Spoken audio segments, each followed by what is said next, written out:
I don't really care. I can't imagine. I can't imagine all the hoopla with regard to that. You know, this lights business means they're going to keep Wrigley Field there forever. When really they need a new stadium, but they don't have the guts to say that. You know, you can't get there. You can't leave there. You can't park there.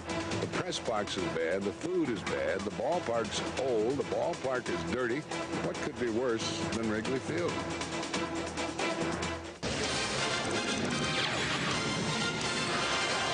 Mr. Buck, and these fans are filing into the friendly confines of Wrigley Field in Chicago. And we could have a celebration on our hands tonight as the magic number, brought to you by Jack in the Box, is down to 2 along those ivy-covered walls. Tonight, Jeff Suppan and Mark Pryor. Jason Vargas will go for Florida against Andy Pettit of Houston, but the Cardinals, Al, run through this scenario. No. Bottom line, they have to win, but there are some other ways that they could celebrate here tonight. Yeah, I guess real quickly you say the Cardinals have to win for the champagne to flow. But if they win and Houston wins, but if Philadelphia loses because Houston has one more game, then they could win every game. Cardinals lose every game.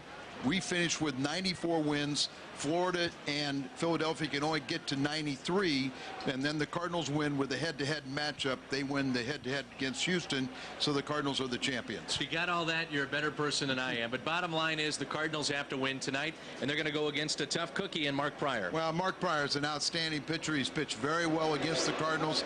There is lifetime, the 3-3, but you see the 3.32 ERA. But I think Mark Pryor and the Cubs are going to try and do everything they can to postpone the celebration. Mark Pryor going towards Chicago. It'll be Jeff Suppan for the St. Louis Cardinals in his last 7 starts. An ERA that's under 2.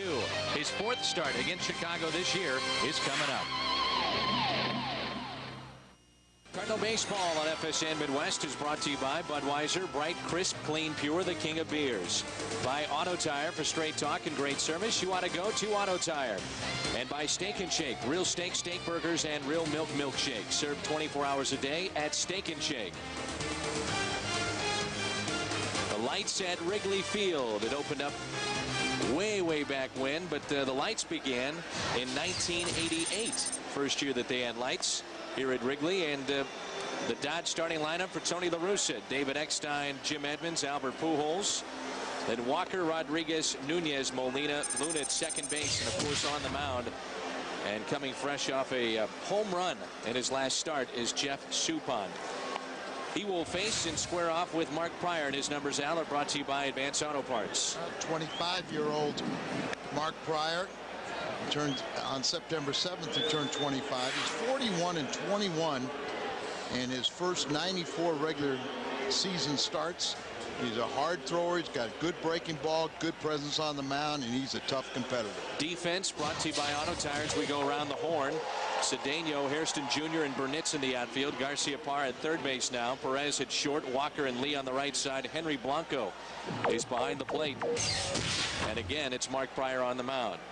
Wrigley Field, built back in 1914, playing host to Major League Baseball for the 92nd season this year, and to the Cubs for the 90th year. The second oldest ballpark in the major leagues, behind Fenway. And the first pitch is a strike to David Eckstein. We're underway. Never seen a world championship here in this facility. A few years ago, yep, 5 outs away from heading to the World Series. This man was on the mound, Mark Pryor, and they couldn't close it out. 1 ball, 1 strike on Eckstein. That was the same year that Boston was 5 outs away as well.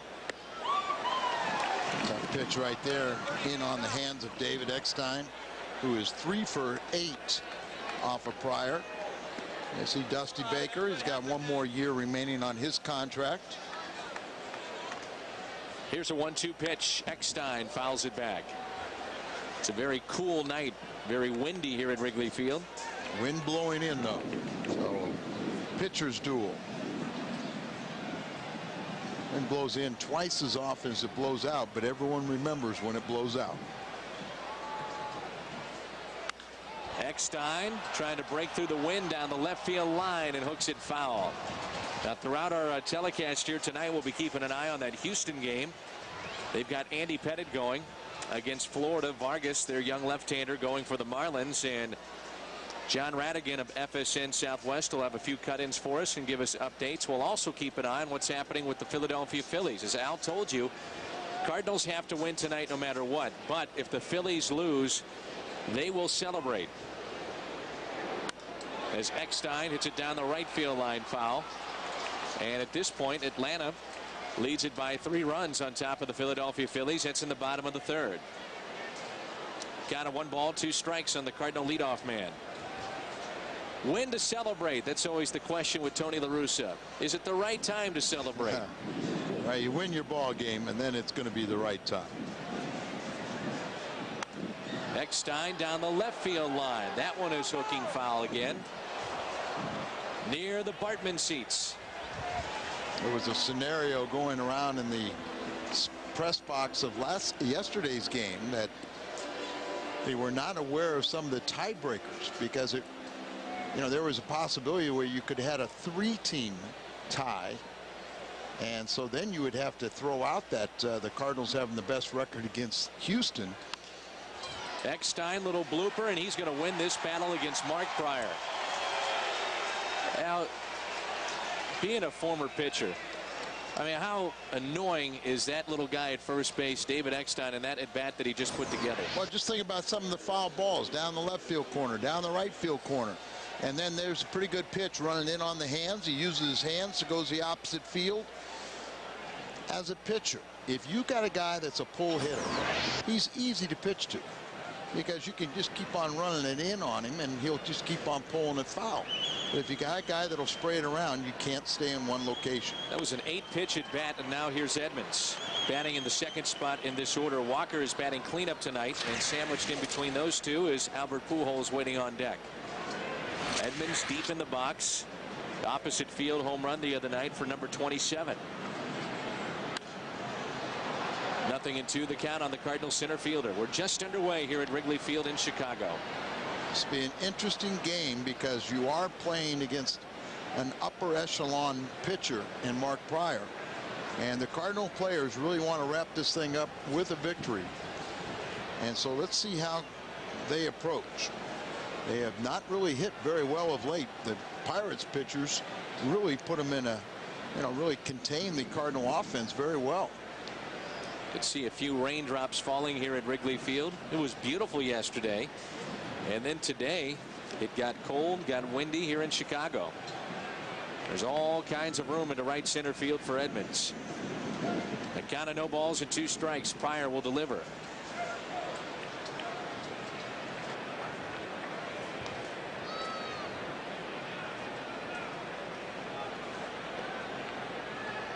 I mean, the wind is just swirling right now here at Wrigley. So you really got to pay attention. If you're an infielder and that ball goes to the outfield, don't give up on it. 2-2 the count. One of the things the Cardinal hitters are going to try a little different approach on Pryor tonight. One of the things they're going to try to do is not swing at his breaking ball. It's a very, very good one. They want to, they don't think he can throw 3 breaking balls for strikes, so take that pitch away from him. Short lead at first for Eckstein, and here comes a 2-2 pitch. He got him on the outside corner. Edmonds caught looking for the first strikeout and the first out tonight. Jim thought that was a bit wide, and if Mark Pryor gets these type of pitches down and away, Jim Wolf with the call back behind home plate. This could be very tough on the Cardinal hitters. And here's Albert Pujols. Pretty good numbers against Mark Pryor, in particular in the home run department. And look at those numbers on the year. 39 dingers, 109 driven in for Pujols, and a .335 average. It's a home run today. This one is popped up behind home plate. That's going to find the seats. If Albert hits a home run today, he would be the 2nd youngest player ever and tie Eddie Matthews for the youngest of age, reaching 200 in his career. Also would become a 40-15 man, and only Rogers Hornsby has done that wearing the Cardinal uniform. 40 home runs and 15 or more steals. 40-15 against Mark Pryor, as I mentioned. Good numbers, .350 average, 3 home runs, and just 3 strikeouts. For Pujols, it's going to be tough to hit one out. Like you said, Al, the wind is blowing in right now, and it is starting to rain here at Wrigley Field. A lot of times if you hit the low line drive right into the wagon gates. That's a base hit on an 0-2 pitch. Sidelight for this series is the head-to-head competition for the batting championship between Derek Lee and Albert. Or just a nice level swing. 8 for 21 against Pryor now. That's not easy. Batting race has Derek Lee leading the league at .339. Pujols at .336 now after that base hit. And here's Walker with runners at first and second. Inside and high to Walker, who bats in the cleanup spot tonight. There. Center fielder is playing shallow here at Wrigley Field. Well, that's the one thing you can do. You know, with the wind blowing in like this. The other thing that factors in too is a base hit makes it a little tougher for the runner at second to score. Playing in. Fine with the wind, and also if the rain increases and you got the wet track and a slippery ball, so you challenge the team. And the Cubs have really played poorly at times. You also wonder about the Cardinals maybe challenging Nomar Garciaparra, moving from his normal shortstop position, laying down a bunt, and seeing what they could do against the Cubs third baseman tonight, Nomar Garciaparra. Good point. Here comes a 2-1 pitch. Just outside, and it's 3-1. That was the pitch that Pryor got with Edmonds, yeah, when he was called out on that third strike. Mark Pryor is caught by Blanco on a regular basis, and he's an outstanding receiver. The 3-1 delivery. Walker to the opposite way. It's well hit, and it's over the left fielder's head. Into the ivy it goes. Eckstein being waved in. Pujols is going to stop at third base. Get back, Albert. And it's 1-0 Cardinals on an RBI double from Walker. RBI number 45 on the year. Larry Walker had really struggled against Pryor. A 182 average, 2 for 11 prior to that base hit. But he's the type of hitter that he's going to heat up to now to the end of the season. That ball just running away from him, but it was up a little bit, slicing it. That you can hit a line drive even with the wind coming in. You can hit that line drive and it will carry. See, Albert had to quickly get back to third base. But the Cardinals are on the board with the 1-0 lead. John Rodriguez playing left field tonight. Will dig in for the first time. Runners at second and third and just 1 out. And let's see this approach. If he lays off the breaking balls, he's 0 for 5 against Pryor, but you know he can turn on fastballs. Gets a fastball and a strike. Nunez on deck.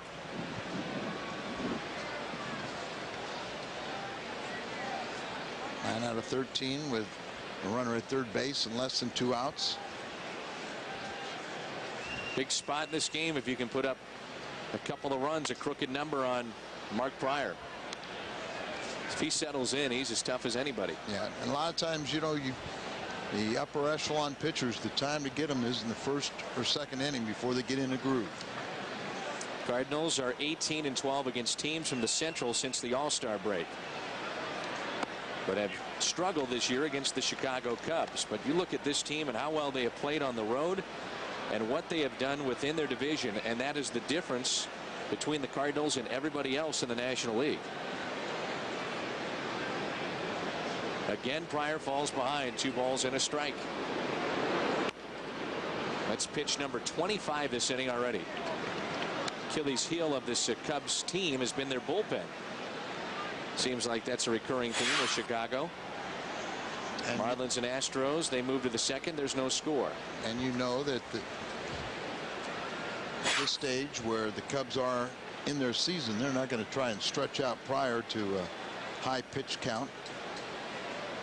2-2 pitch. Full count. Mark Pryor is struggling to find the zone a little bit here in this first inning.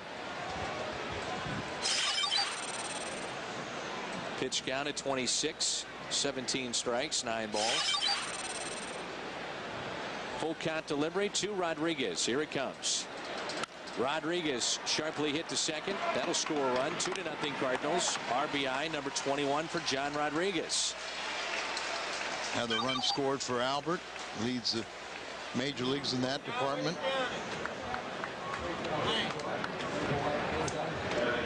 Accomplished that for 3 straight years in the National League.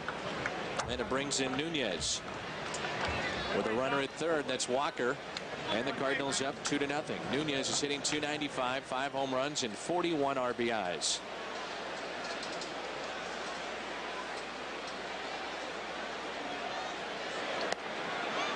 First pitch is a ball, and again Pryor falling behind as the rain has picked up a little bit here at Wrigley. Hot dog.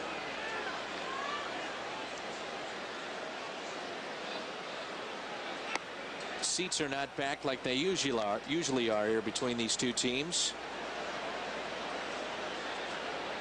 Thursday night, Cubs out of the race, and the weather certainly not conducive for a lovely night here at the ballpark. And I would imagine some of the Cardinal faithful are going to start making their way to Chicago tomorrow and over the weekend. Little chopper over Pryor. This could be a hit, and it is a 2-out base hit on the infield for Nunez, and it's 3-0 Cardinals as Walker scores. How about this start against one of the game's best young pitchers in Mark Pryor? It's 3-0 St. Louis here in the top of the first, and already Larry Rothschild, the pitching coach, out to visit. And just a high chopper off the plate and over the mound, and really nothing for Nefi Perez or even Mark Pryor. Look at Pryor, look up at it and said, oh, I can't do anything. So the third run scores. That's 4 hits allowed by Mark Pryor. This is what I was hoping to see, is the Cardinals come out here and really challenge themselves against a playoff type caliber pitcher. You know, you get into postseason, you're going to have outstanding pitchers every time out. And Cardinals, as I said, I think they only hit .204 in the 3 games of the Pittsburgh series, but won 2 out of 3. I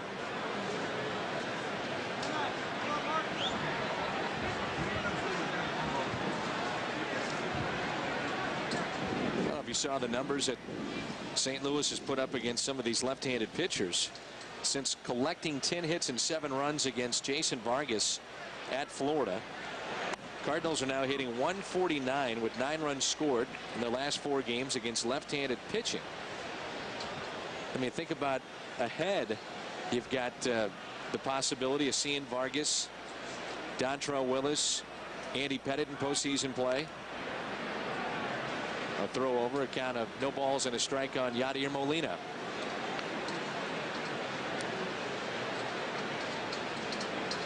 Four hits in the inning for St. Louis. 0-1 pitch to Molina. 0-2. That one at 93 miles an hour from Mark Pryor. And of course, if the Cardinals would clinch tonight, we'll have all the post-game celebration. In that Cardinals clubhouse, it'll be cramped for Mr. Rabowski and Joel Goldberg. Good luck. Cramped without anybody extra in there. Can you imagine? And apparently they did remodel at some point. Oh yeah. Can you and you imagine what it was like when they housed NFL teams here?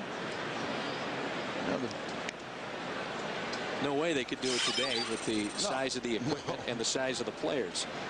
33 pitches in this first inning by Pryor, and Jeff Suppan, as we talked about during the pregame show, has been very good in his last 7 starts, an ERA that's under 2, and very good against the Chicago Cubs this year. Spoiled by Molina. That's another aspect of this inning. David Eckstein, an 8-pitch at bat. Molina spoiling that pitch here. They're making him work. Molina, one thing to say about him is he is tough to get a third strike past him. And that's why the offensive numbers have just been on the climb.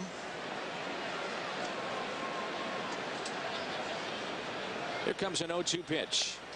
And a swing and a miss, and Molina strikes out 2 in the inning for Mark Pryor, but the Cardinals score 3 runs. Jeff Suppan to work when we come back.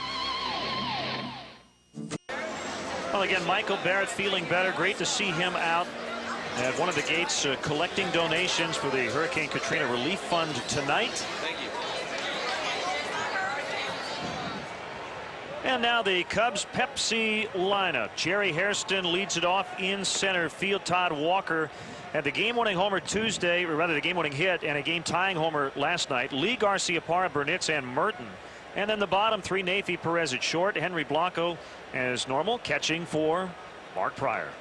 Take a look at the Cardinals defensively. John Rodriguez in left field. The human highlight reel, Jim Edmonds in center. Larry Walker over in right field. Nunez, Eckstein, Luna, and Pujols across the infield. And Yadier Molina, the young catcher, behind the plate for right-hander Jeff Suppan. Well, Suppan looks for his 15th win tonight. And he has a 3-0 edge as he throws strike 1 to Jerry Hairston.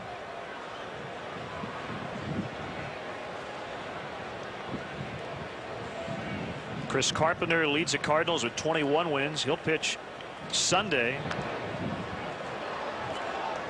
Mark Mulder with 15. He'll oppose Greg Maddux on Saturday. Matt Morris will pitch tomorrow. He has 14 along with Suppan. And Jason Marquis has 12.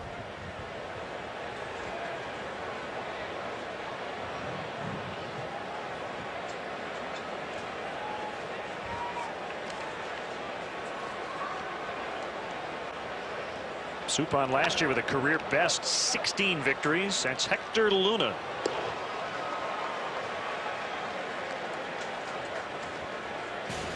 And here's a look at our Sharp Aquos high-definition booth replay monitor available at Apt Electronics. So drop by Apt and check it out.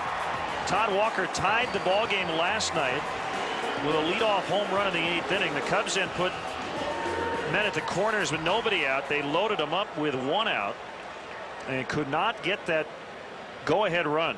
And eventually into extra innings, they dropped that decision. Walker going back on this one deep in right center, and he squeezes it for the second out. It is now raining a little bit harder. No question the wind held that ball up. Todd Walker hit that ball about as hard as you could possibly hit one to right center field. This got up in the wind and feathered. Larry Walker got on his horse immediately like he was not going to be able to catch up to it. And then when the wind knocked it down, he was able to slow down and make it a fairly routine play for him. Now Derek Lee. 3 for 12 with a double and a home run against the Reds in that series, hitting .378 against the Cardinals this year. And he's 10 for 21 with a homer and 7 walks in his career against Suppan.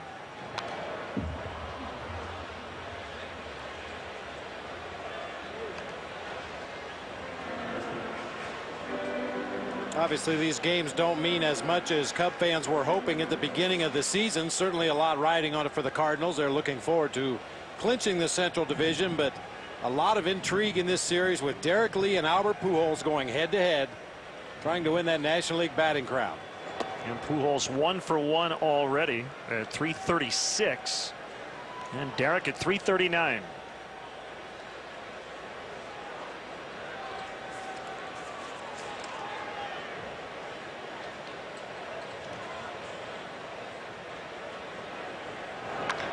Hit very hard on the ground. Nunez will barehand and throw late. He knocked it down, kept it in front of him.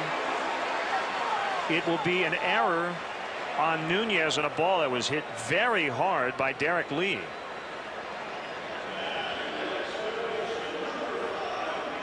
And Nunez just tries to get his body in front of this ball. It crawls up his glove, up his chest, bounces high in the air, but able to make the barehanded play and throw across, not in time to get Derek Lee. It's hard to see how that one's an E5, and the one that blew right by Nomar at third base last night was a base hit.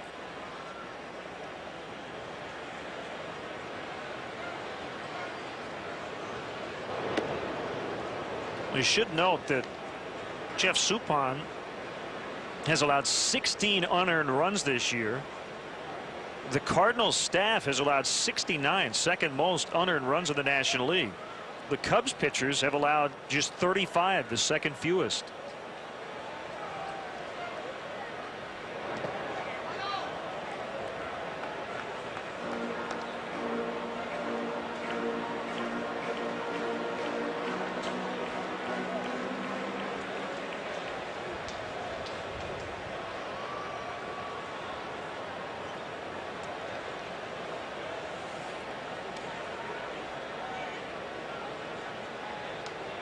Two-0 to Nomar is inside now, 3-0. I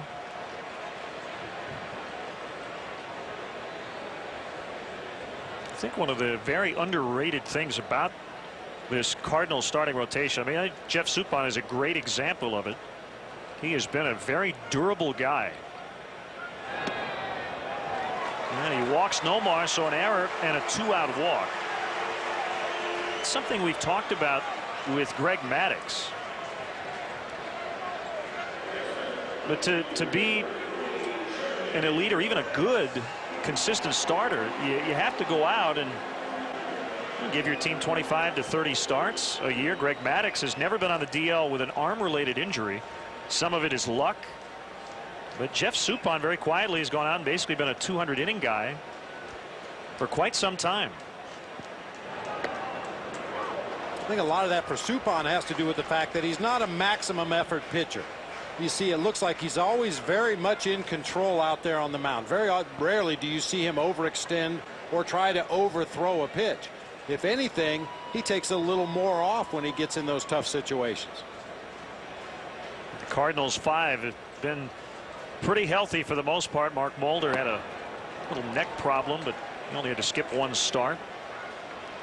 Matt Morris began the year on the DL but came back in mid-April after shoulder surgery in the offseason.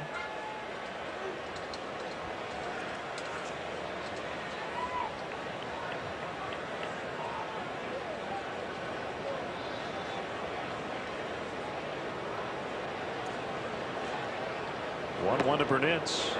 It's called a strike as it gets away from Molina. The runner's holding. Big time cross up right there. Molina was looking for something else. Really got handcuffed. It looked like a good pitch. Fastball right over the outer part of the plate. Molina was expecting something breaking toward the inside part, and he's fortunate that ball didn't do some damage. You can anticipate a fastball and react to an off-speed pitch and still make a catch behind the plate, but if you're expecting an off-speed pitch and that pitcher cuts one loose at 90, you're lucky if you don't get hurt.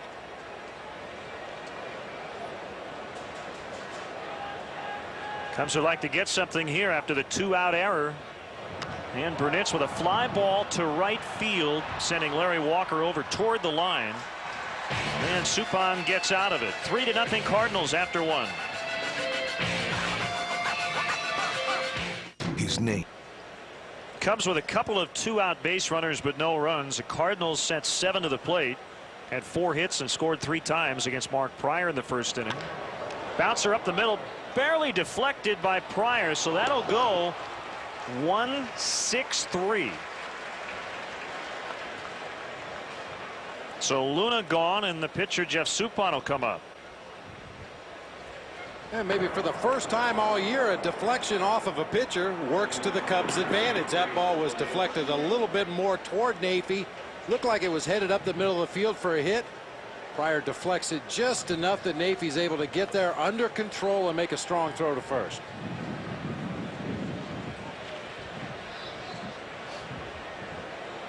Suppan hit his first career home run in his last start Saturday against the Mets off Steve Traxel. Does okay at the plate, 185 in his career.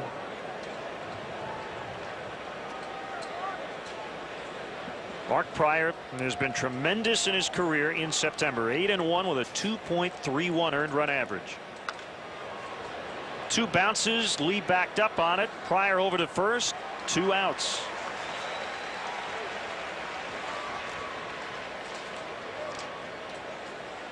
Receive in-game alerts, scores, breaking news, and more instantly on your mobile phone for only $3.99 per month.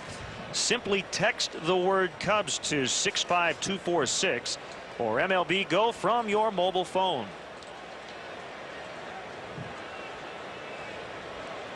I read in one of the St. Louis papers the other day about David Eckstein and his patience as a leadoff hitter, particularly taking a pitch like he just did after the pitcher bats, and how different it is in the National League than in the American League. He is not afraid to hit in a deep count, as he did in the first inning, ended with a single. Mayfield throws him out this time. Good job, Mark Pryor, after a long first inning with a quick second.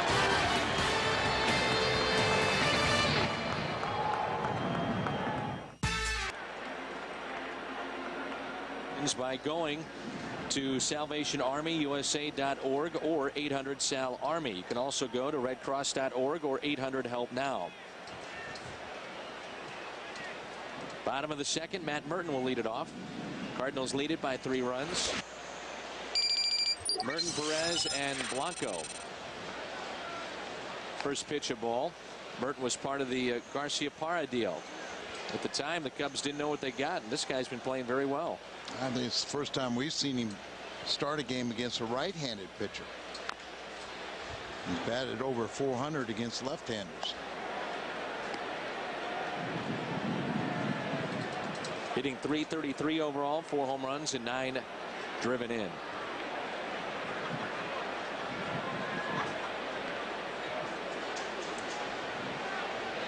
Phillies trailing in their game as that now has moved to the bottom of the 5th. That's pulled foul. And it's 3-0 Atlanta.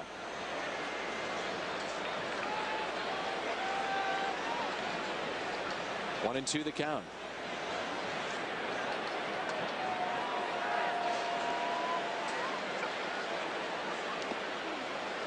And Al's going to run down all the possibilities as to why the Cardinals could wrap this up here tonight.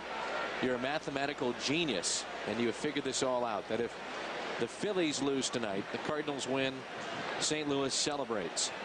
If Houston loses and the Cardinals win, St. Louis celebrates, as that'll be taken by Luna. So that's why we're watching 2 different ball games tonight outside of this one here at Wrigley.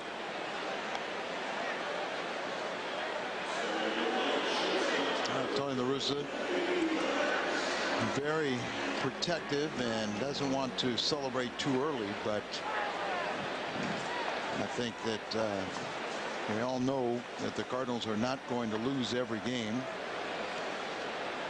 and with the scenario if they win tonight and they lose every game after tonight and Houston wins every game, they'd be in a mathematical tie with 94 wins, but the head-to-head matchups would prevail, so the Cardinals would be crowned the champions. If Houston wins and Philadelphia loses, then the most win, if they win all the way out, they can only get to 93 wins. So that's how you get to the situation where if Philadelphia loses tonight, the Cardinals win, we will celebrate. One final today from the National League. It was Washington over New York at Shea Stadium. Nationals still holding out hope in the wild card race. Only 3 games out. Here comes a 2-1 pitch to Perez. Hits it foul and out of play. So camera up here that's right to the left of there is the Cardinal clubhouse. That's Yosh Kawano. Looks like he's eating. What a beautiful sight. But Yosh used to be the head clubhouse man on the home side. Now he works on the visitor side, and he had a brother that was the head guy for the Dodgers, but they've been around baseball. Yosh has been here ever since 1970 that I know of. And that has changed. The visitors clubhouse has changed a couple times, and that is really how they've dressed it up. That little outside area there, very, very cramped. Looks beautiful. Oh yeah. Reggie Smith One day, a camera crew from Chicago wanted to do a story on Reggie Smith. And Reggie said, "You want a story? I'll give you a story." And took him on a tour of the clubhouse, the tunnel going down where they didn't have the walls up there, and how filthy and dirty it was. And the next time we came in here, they started the first remodeling job as he embarrassed the organization. Luna can't get it, and it's the first base hit allowed by Suppan tonight. One out base hit by the switch hitting Perez, and it brings in Henry Blanco. And if he's a switch hitter, but he's a contact guy, and he's just always up there just trying to get a piece of it, not trying to hit the ball too hard or hit it out of the ballpark. He does have 9 home runs and 51 RBIs, and with 275 average after he had really been struggling of late. He was just 2 for his last 26 in his last 7 games. Here's Blanco, a double play candidate, and the first pitch is up and in from Jeff Suppan. He had a big game against the Cardinals earlier this season, as he was 4 for 5 with a homer and 2 RBIs on July 24th. It was his second 4-hit game, and I think Suppan started that game, and they were very upset that they allowed this hitter to have that kind of success. The 1-0 pitch, chance at a double play. Eckstein, Luna, double play. 6-4-3 on the turn up the middle. We head to the third. It'll be Edmonds, Pujols, and Walker coming up, in St. Louis on top by 3 runs.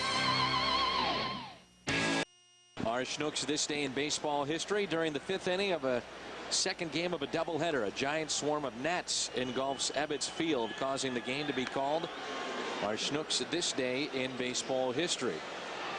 Remember a couple of years ago, Barry Bonds, on a game that the gnats were flying around him out left, had one hit his glove at Busch Stadium and then hop over the wall.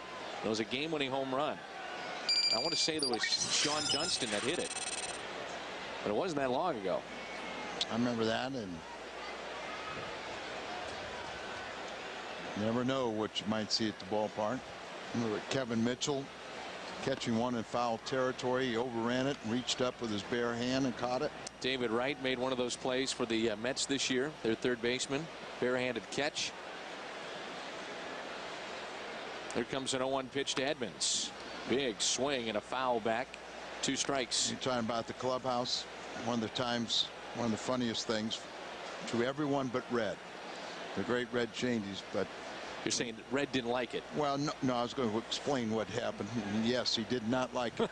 It's when the ball players started using hair dryers, and Red moved in the bathroom. There was just, a couple sinks, and it's just cramped quarters, and he moved so somebody could plug in a hair dryer, and burnt his rear end on the radiator. He was a real fan of hair dryers after that. I don't think I'd be real happy about that either. Hence Red Shandies. The showers were, there was about 4 nozzle heads, and they just put the whirlpool in the shower area. Well, we hope to show it all off tonight at Cubs visiting clubhouse, in the midst of a celebration with the Cardinals as they could wrap up a spot in postseason play this evening. 3-2 is the count on Edmonds. So he's got 2. So after 5, it's a Atlanta 3-2 lead. Atlanta leads their division by 5 games. 0-0 in the Marlins-Astros game. Edmonds takes ball 4 outside. That was the exact pitch that he was called out on, and strikes his first time up. So it's a leadoff walk, and it brings in Pujols. You see Blanco set up outside, and that ball truly did run outside, but you said he thought it was the same pitch he had the strikeout against Edmonds the first time up. By the way, Derek Lee's error that was charged to Nunez has now been changed to a base hit. That's going to help out in the batting race. Yeah, I was surprised that it was charged an error just because of that scenario.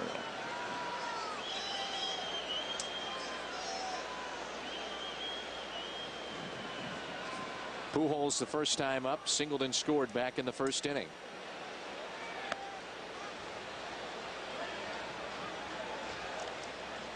And Mark Pryor is not getting either side of the plate and getting frustrated.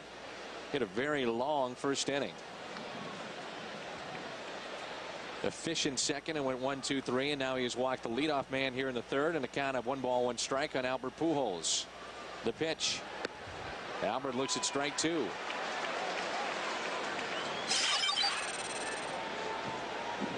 "50 pitches already thrown."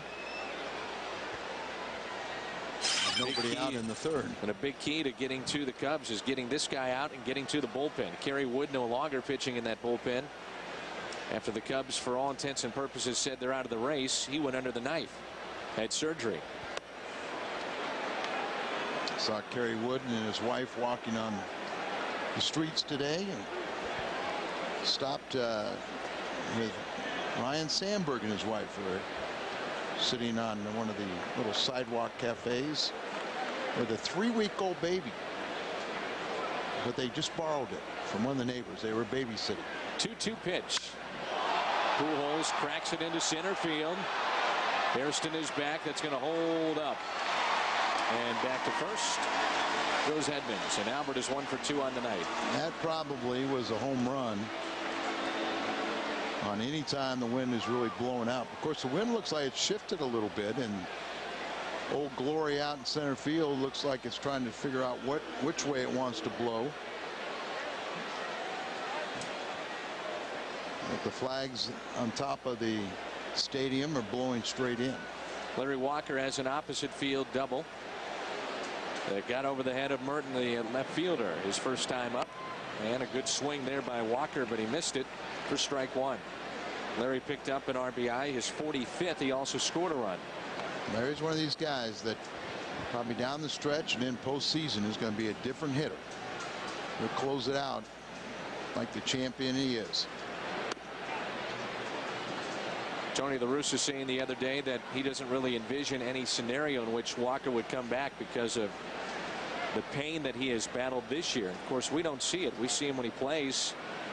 When the manager and the medical staff behind the scenes, they see what Walker endures, and this is going to be it.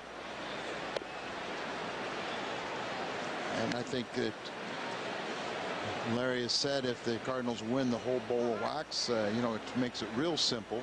As the left fielder starting to move towards center, kind of have bunching him in the outfield now. And again, Mark Pryor pitching from behind, the 2-1. Walker rips it for a base hit into center. Jim Edmonds will advance to second base, and Walker is 2 for 2. The other thing that factors in when you talk about Larry is a fourth quarter zone shot that's very much a possibility right before postseason play begins, so they can try to eliminate all the pain that's in his arm and in his neck. Then watch out. I mean, the numbers for Walker when he's had these shots, when he comes back, he hits around 350 for a week to 10 days. And he's hoping he's be playing for about 4 weeks. That'd be nice. Here's Rodriguez. He picked up an RBI his first time up.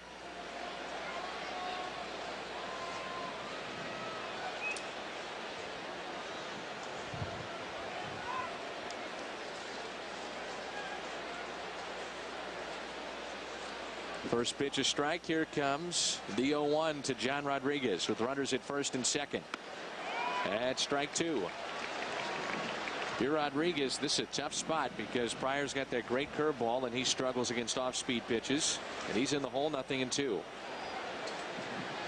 I think, though, he is, at least in my opinion, the last couple of weeks adjusted better to that breaking ball as the Astros have jumped out to an early lead in the bottom of the third. Craig Biggio with an RBI.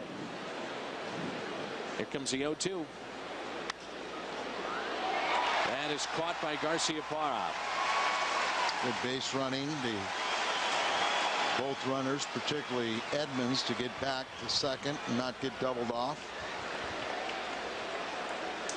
The batter is a switch hitting Nunez, who chopped a single on the infield his first time up for a 2-out RBI. That brought in Larry Walker to make it 3-0. That's where we stand right now here in the top of the third. Cold, windy night here at Wrigley. Was Nunez's team leading 23rd infield single. far cry from Tavares of Houston, right? Willie Tavares, that's right. He had 63 while we were there, and I know he got at least another one, a bunt hit or something, and cut his finger. They initially thought that he may have broken his finger. He bunted it, and he bunted it with his finger was on the barrel. That hurts. Yes, it does. Walker and Edmonds on the bases. Nunez is tied up with that pitch. That's a breaking ball that they really want to try and lay off of, and they kind of cited the example of Nunez last time they faced Pryor. It's got a real late break to it. Here comes an 0-2 pitch. Ouch. That one came back up and caught Nunez. Edmonds and Perez having a conversation out near the bag.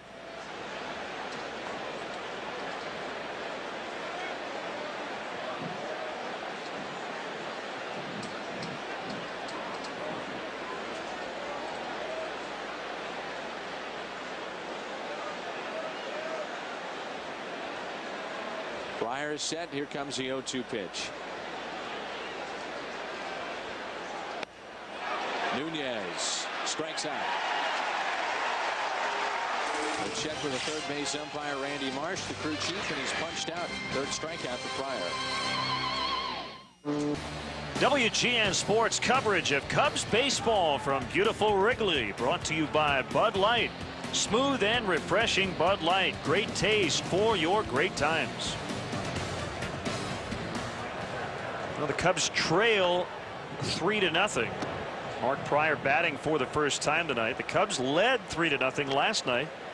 And then the Reds came back, took the lead. Cubs tied it, and eventually Cincinnati won it in 11 on a Sean Casey 3-run double. Pryor hits one very hard. Eckstein knocked it down. Plenty of time. Gets the out. Top of the hour. Let's pause for station identification. This is America's home for sports all year round. Superstation WGN. Great to have you with us tonight, along with Bob Brenly and our great WGN sports crew, Len Casper.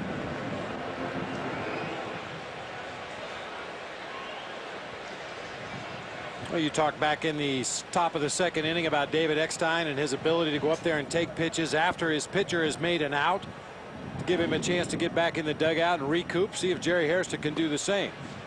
Takes a breaking ball off the plate away for ball one. After Suppan grounded to Derek Lee at first base, Eckstein saw two pitches before grounding to shortstop to end the inning.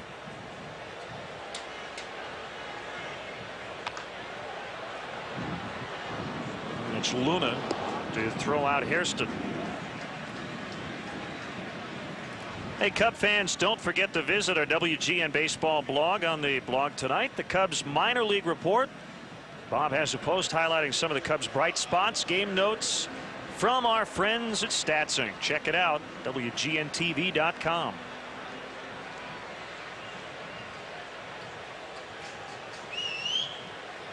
We had kind of a funny moment as we were collecting donations tonight.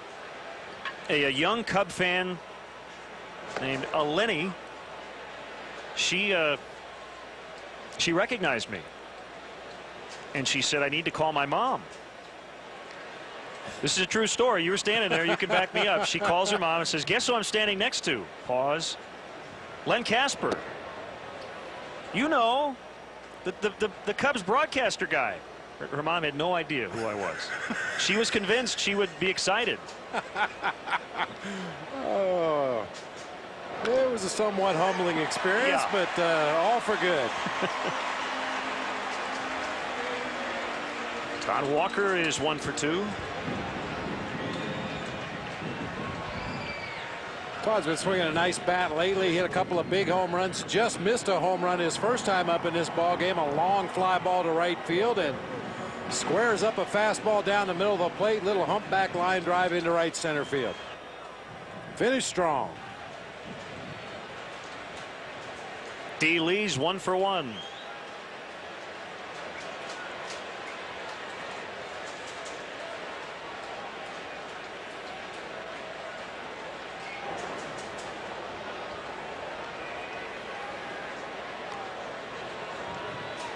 Well, Yadier Molina taking over for Mike Matheny behind the plate for the Cardinals this year. A lot of people, myself included, thought the Cardinals would suffer for the loss of Mike Matheny, but Molina has really stepped in and filled that void defensively behind the plate.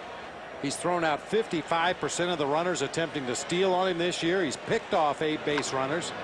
Done a nice job. Eckstein comes over, and Luna was thinking about fielding it because he was shaded up the middle. Instead, he went right to second base. And the inning comes to an end. 3-0. Bottom of the order for St. Louis: Molina, Luna, and Suppan. If you wanted to just shorten it, it could be Moluna and Suppan. Having fun with names.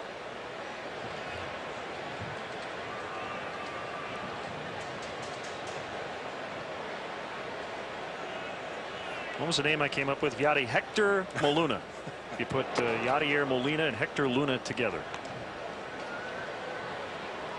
Now you're starting to get into Harry's territory. Yeah, I guess so. Well, it's game 147. Luna spelled backward is a null.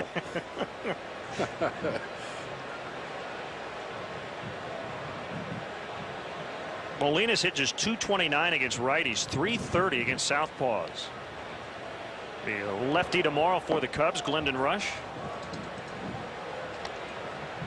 who took a perfect game into the 7th inning last time he faced the Cardinals.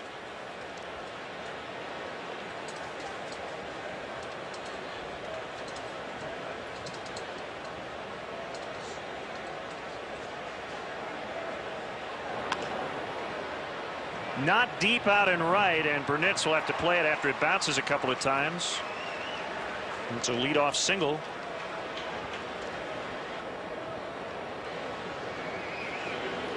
The Cubs and WGN are happy to introduce the new 4-wheel drive Mercedes-Benz Grand Sports Tour R-Class to Wrigley Field.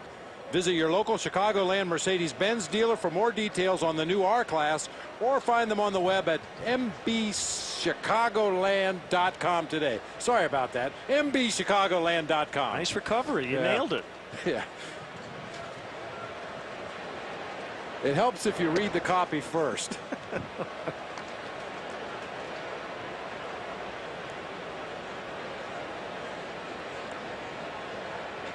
Or just go out in front of Wrigley Field and look at the beautiful car sitting right there. Right.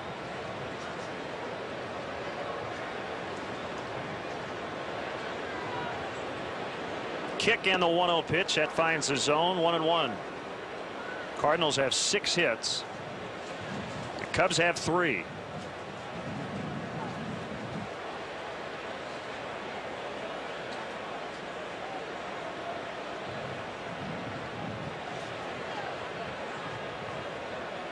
Well, Nomar backing up a couple of steps on a 1-1 pitch. Now, he was backing up just before Mark Pryor threw the pitch. Does he know what pitch is coming? And I mean, it was really late, right before the pitch was thrown. That's probably more a byproduct of a scouting report where it says that Luna might bunt early in the count, but once you get into a sequence, he usually doesn't bunt later in the at-bat.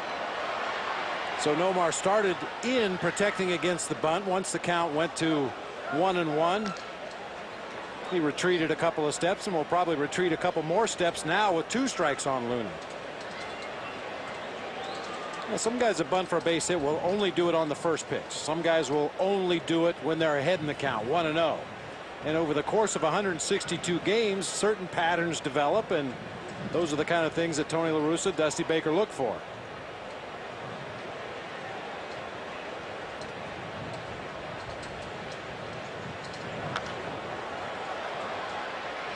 Mark Grudzielanek had been bothered by some lower back problems. Missed about a week. He came back and played yesterday, but out of the lineup tonight. Reggie Sanders not in the lineup tonight. He came back Monday after missing almost 2 months with a broken right leg.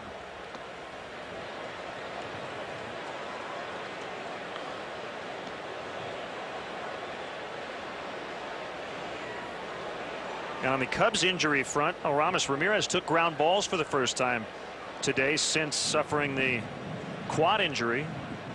He has not yet hit, but just slowly doing more baseball activity.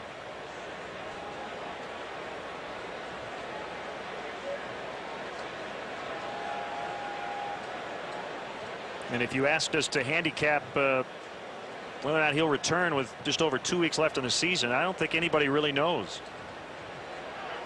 Runner moving, a swing and a miss. Here's the throw and a couple of outs. Luna strikes out. Molina nailed by Blanco. You have 2 catchers tonight whose caught stealing percentages are above 50. Blanco and Molina.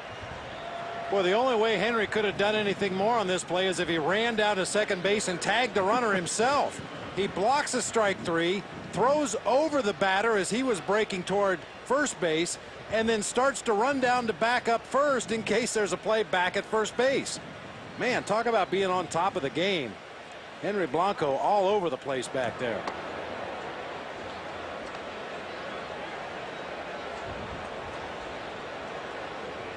Nothing like a strike him out, throw him out. 2-0 on the pitcher, Suppan.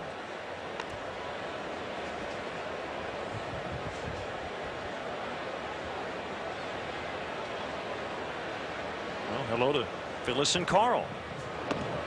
Also a happy belated 30th anniversary wish to Dick Pole and his wife Carol. Officially their 30th anniversary was yesterday. Cubs bench coach.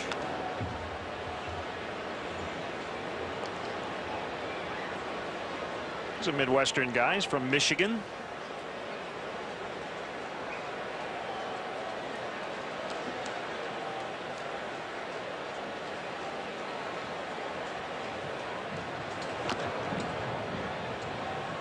You know, I never bring it up to him because I'm just not that kind of a guy. But you're going to do it on the Superstation. Yeah, why not?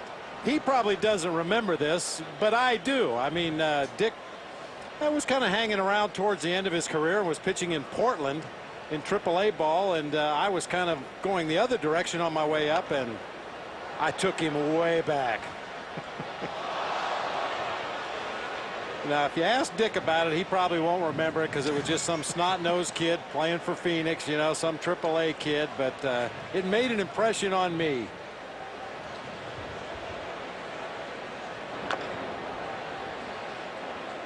So you know how this is going to play out. Somebody's going to tell him. Good. And then around the batting cage tomorrow afternoon will be quite a conversation. Yeah, I spend a good portion of every day standing next to Dick around the batting cage talking about things in general, but I have a feeling I know what we're going to talk about tomorrow.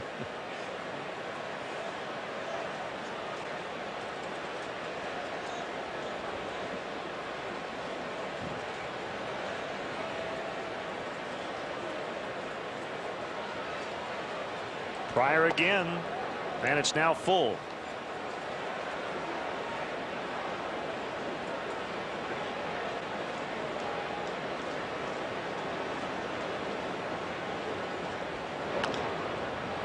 In the hole, Nafee with a nice backhanded play. The long throw to Lee, the stretch. They got him. Nice play by Nafee, who was already almost in the dugout. That's how far he had to run. 3-0.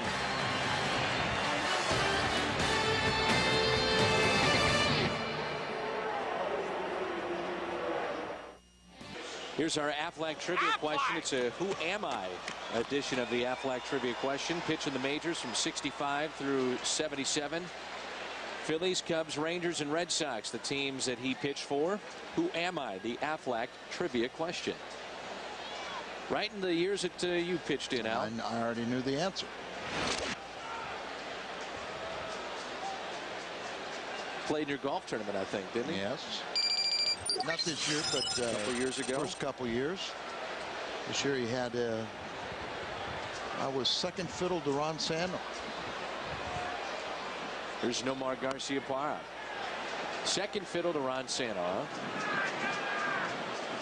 Sano had a golf tournament the same day, and so I could understand that one.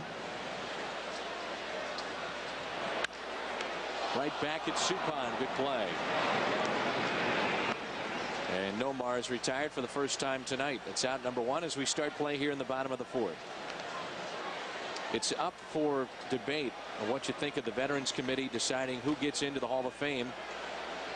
It's 20 years ago this week that Pete Rose picked up hit number 4,192. He passed Ty Cobb, and he has asked for reinstatement and mercy, I guess, from Bud Selig, who has not decided one way or another what he's going to do. And this is the final year that Pete Rose could be on the writer's ballot.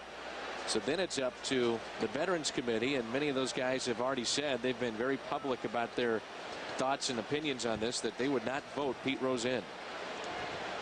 Of course, many here in the Windy City feel that Ron Santo should be in, and he thought he was going in a couple years ago. You know, there's some people believe that the Veterans Committee may never elect anybody because they'll keep it that much that exclusive. This pitch is popped up. Foul territory. Nunez will give it a look, and it's out of play. I agree with you. I mean, a lot of those guys feel that if you don't get in with the writer's ballot, then forget it. We're not going to get you in. We talked about Santo, of course, a couple years ago in his home in Arizona, was waiting word, and the TV cameras were there, and he thought it was a lock to get in, and it didn't happen. And I think then probably even a little more disappointing now that his peers are not electing him. Right. Here's a 1-2 pitch to Burnitz.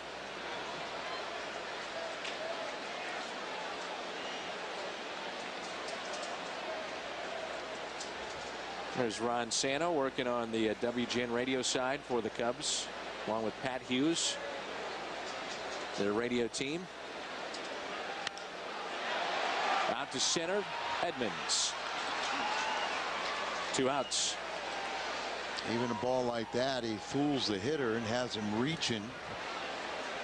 So he's really executing his pitches on both sides of the plate, changing speeds. If Suppan continues like this, and he's got a couple of more starts here in the regular season, is he edged ahead of maybe Matt Morris in Game 3? I mean, that's going to be up for debate, I think, here in the final few weeks. I would find it very difficult for Tony La Russa and Dave Duncan to not show loyalty to Matt.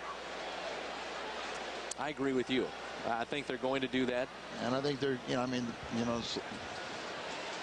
there's room for a lot of different players, in different capacities, but there's, it's a very tough call. Who do you say has not pitched well enough to be taken off one of the rosters? And you'll look at matchups, see who pitches well against, because you can change the roster at each playoff level. Here comes an 0-2 pitch in the dirt to Matt Merton. Grounded out sharply to Luna at second base, his first time up.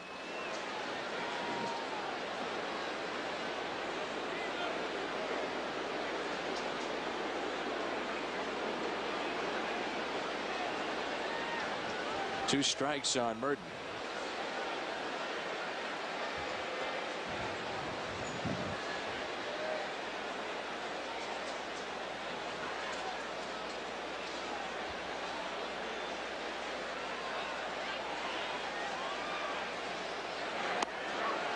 That's a called third strike, and Merton strikes out.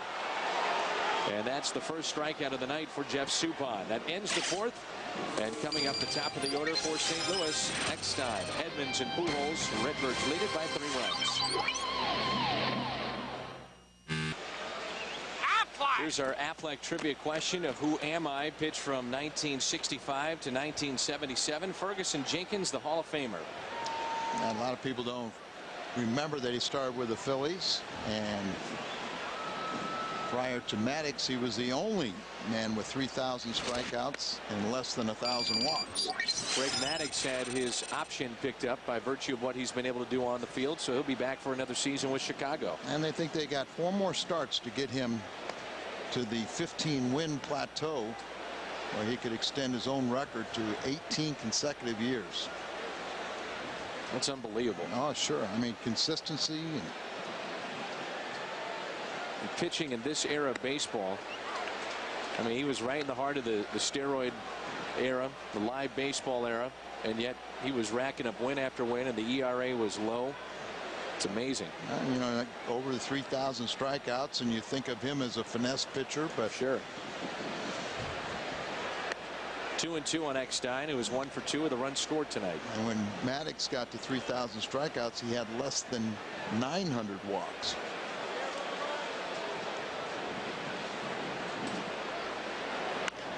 Here's a grounder to short. Eckstein retired by Perez, and that's how we start the 5th. There's Greg Maddux inside that Cubs dugout. He's got to start in this series, doesn't he?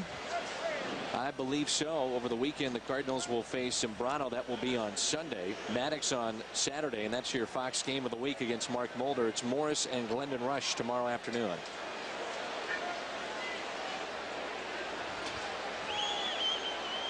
Chris Carpenter and Carlos Zambrano in that final game as Edmonds hits this one to the opposite field. It's going to stay in the ballpark, though, as Merton is there near the track. That's one of those balls that gets caught up in the wind right there. Yeah, you get the ball up, and it's going to be tough to hit it out. You get a long line drive, and there's a wagon gate or some doors that go back underneath the stands out in left center. That is an area where the ball always jumps. But you have to hit a line drive to get it right into that area.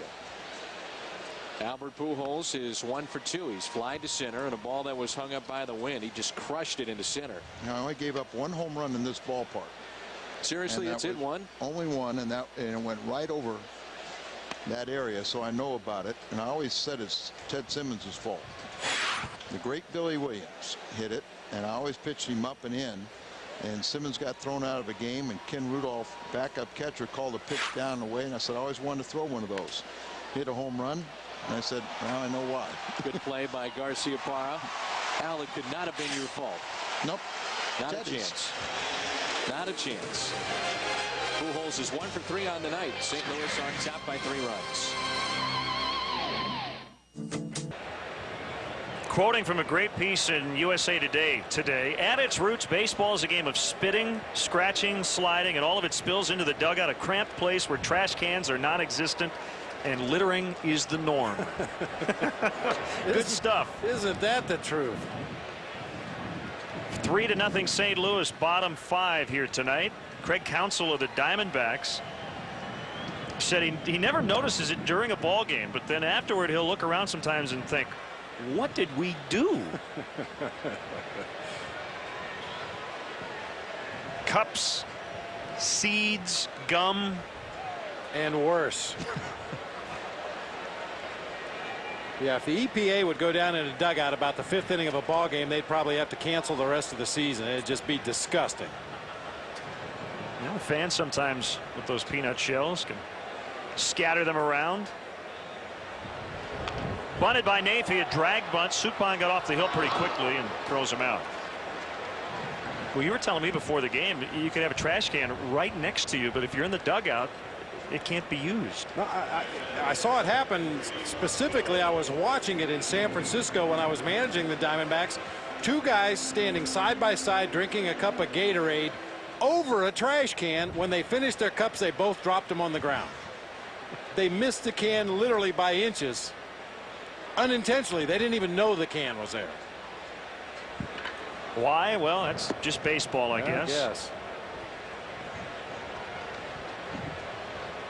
Like to read a comic before you're at bat. Now the fortune on that one says you will be traveling soon, as the wind picks up that thing and blows it all over this ballpark by the end of the night. Well, if you'd like to email us, WGN Cubs TV booth at AOL.com. We've enjoyed your notes, and we'll continue to read a number of them on the air. It's like Mark Pryor is going to be done because Ben Grieve is standing on deck, and there's action out in the Cubs pen. It's left-hander Rich Hill. Pryor with 93 pitches through 5 innings, but up over 120 in his last start.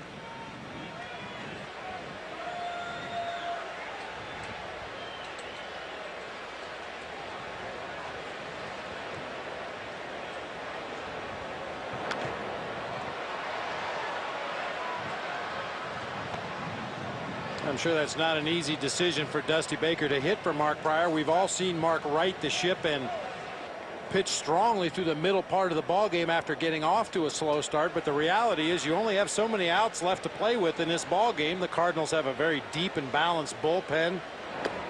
You got to take advantage of every out you have remaining in this game.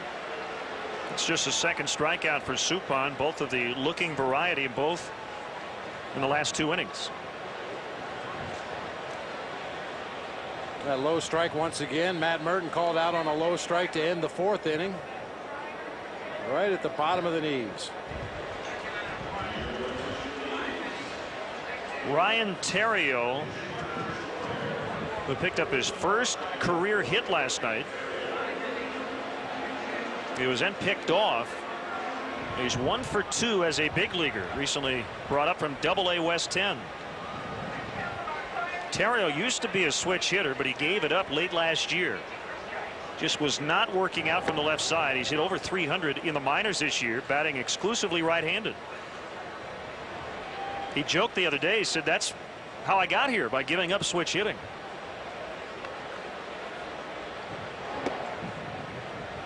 Middle infielder.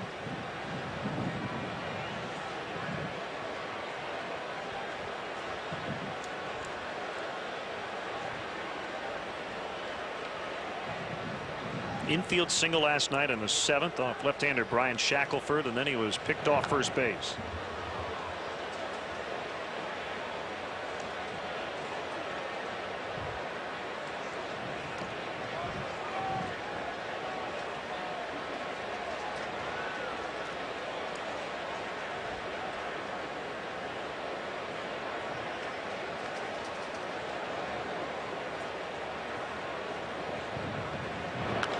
And Theriot trying to find that line, but it's foul.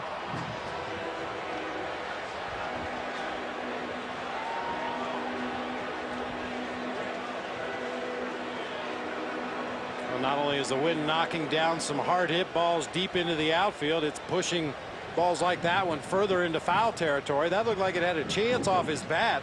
Theriot came out of the box hard, thinking he might have had extra bases, but the wind just shoved it right over into the Cardinals bullpen.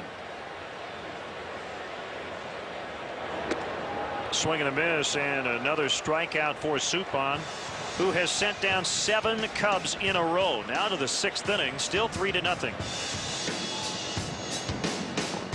And once again, Hurricane Katrina relief donations collected here tonight. Jim Hendry, Cubs general manager, out at one of the gates. Elizabeth Ballprop, Cubs account executive as well, handing out some pins.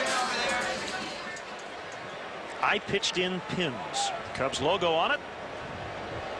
New pitcher for the Cubs, it's Rich Hill. And Larry Walker lines to center. Hairston with a catch.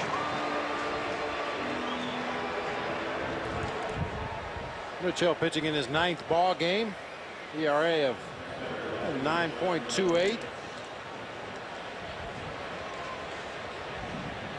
Pitched a 1/3 of an inning in that ball game last night. Gave up a hit, an intentional walk, and a couple of runs came around to score. An ill-advised attempt to get the lead runner at second base on a sacrifice bunt really cost him in that inning.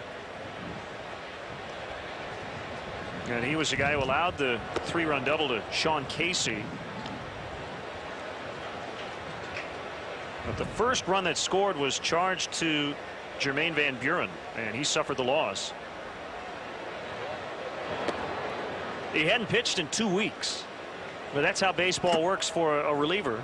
You might go quite a while without pitching, and then you might work 3 in a row.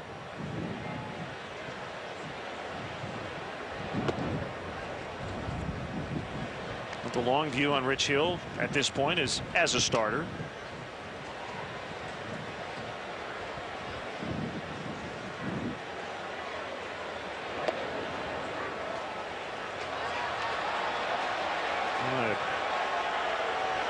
That one flying.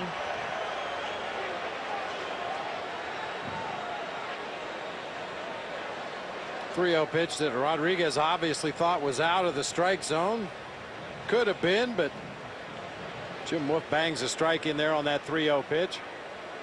So here comes the 3-1. That's a strike.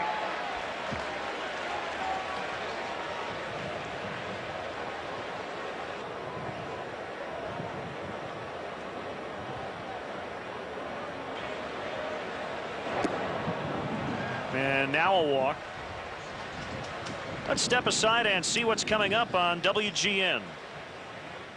Sex in the City. It's all about fantastic shoes, failed love, and friends that'll stay with you till the end. See it from the beginning. Sex in the City, 7 nights a week, premiering Monday at 11 Eastern on Superstation WGN.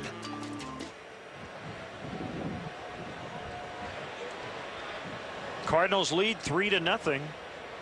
And a runner at first with 1 out here in the 6th inning.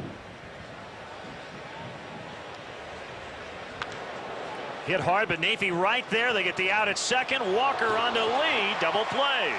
Good job by Rich Hill. He walked a man, but gets a double play to get out of it. Still 3-0.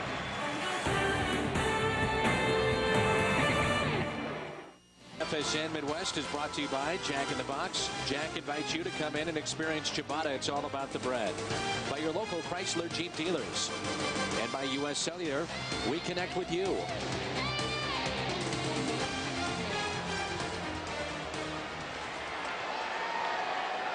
Magic number for Chicago, 2006. I like that.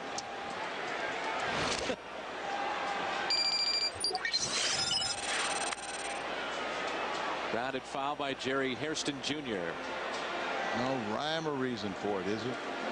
I mean, Cub fans, I think the Cub fans are getting a little frustrated because last couple of years they were convinced that they had all the ingredients to go all the way. They had this great pitching staff, and yet not having the timely hitting. At times they can't keep the guys healthy. There's a lot more to it than just having some pretty good arms. I was talking with Steve Stone, the longtime broadcaster here in Chicago, about this, and I'm curious to get your thoughts. And I said, what do you think it is? Day games, Wrigley Field, the curse, Bartman, whatever the case may be. He says you can point to all those things, and that's fine. He said, but the bottom line is this club consistently has not put out a product that, if they have good pitching, that the hitting is there to back it up, or if they have a great lineup, that the pitching is there to back it up. I mean, bottom line, in his opinion, the Chicago Cubs have just not put together a complete team. Well, and that's it. And to that same thought, you know, this year they didn't address the needs of a closer. Right.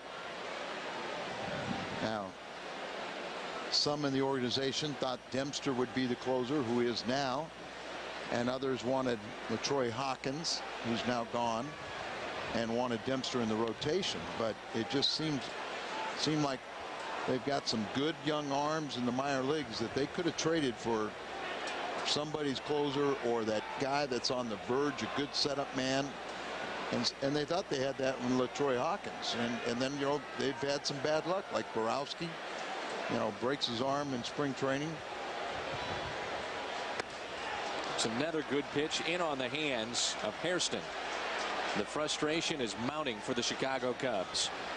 Cardinal fans, join Andy Bennis and Fred Bird for Cardinals Crew Saturday at 5. This week's Big League Tip features one of the hottest pitchers in the major leagues, and that's Chris Carpenter. Cardinals Crew Saturday at 5 on FSN Midwest.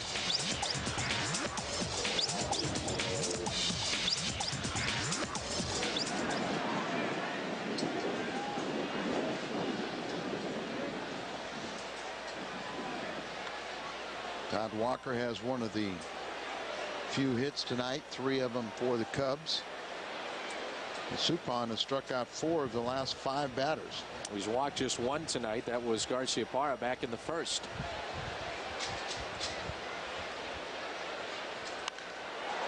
It's pulled foul. Walker's a guy that could always hit, but didn't always get along with his manager, Tom Kelly, in Minnesota. Had a very good college career at LSU. And Dusty Baker envisions him being back next season at second base. I mean, there was the interesting thing that Grizzlonic was the better defensive player, Walker the better offensive player, and they let Grizzlonic, who batted .300, along with his good defense, go. But then Walker you know, had an MCL, a strain of that earlier, missed extensive playing time. Good pitch. Strike two. 2-2. There is something to be said about all the day games, you know, because you're battling the traffic. It's almost like a 9-to-5 job, and trust me, ball players don't know what that's like. Nor do broadcasters. That's true too. Count even. 2 balls, 2 strikes with Derek Lee waiting on deck. 1 out, nobody on. Ground ball foul. It was Jeff Suppan that came up with the idea, you might remember last year when the Cardinals clinched, of wearing the goggles. Goggles, The yes. starters had the goggles, and he picked that up from his days in Boston, because the year before he was traded from Pittsburgh to the Red Sox, and they made it into postseason play. Now you can be pretty comfortable in that celebration, except for the stinging of the eyes, and the goggles took care of that. Some people didn't learn that. Here's a 2-2 pitch. Off the end of the bat, it's going to roll foul. I did think about bringing a ski mask, you know, but I didn't. Like ski goggles. Just borrowed Tony's glasses.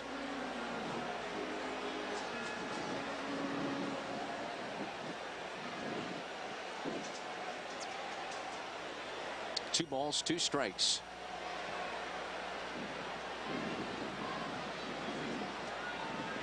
And I guess, Al, if you're going to wrap it up, and it can't be at Busch Stadium, no better place to do it than old friendly confines of Wrigley. But apparently the change of plans for the Cardinals with a scenario before the game that if Philadelphia lost and the Cardinals won, they would celebrate. But now they have changed their mind. And Tony's been allowing the players to kind of vote on this. Now the scenario is that Houston has to lose and the Cardinals have to win for a Cardinal celebration tonight. Here's a 2-2, and it's in the dirt. What's Houston doing right now? They're up 3-0 and batting in the bottom of the 6th. So Cardinals are up 3-0. Houston's up 3-0.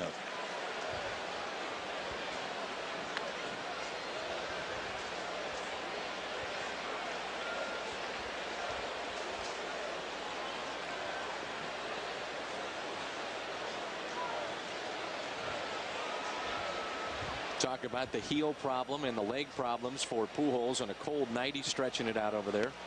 That's another strikeout for Jeff Suppan, and Walker knew it. How about Jeff? 4 in a row, 5 out of the last 6. There's only 5 strikeouts of the night, and they've come right in this bunch. But he's been freezing, and it's quite a few of them have been fastballs that they're just guessing and guessing wrong.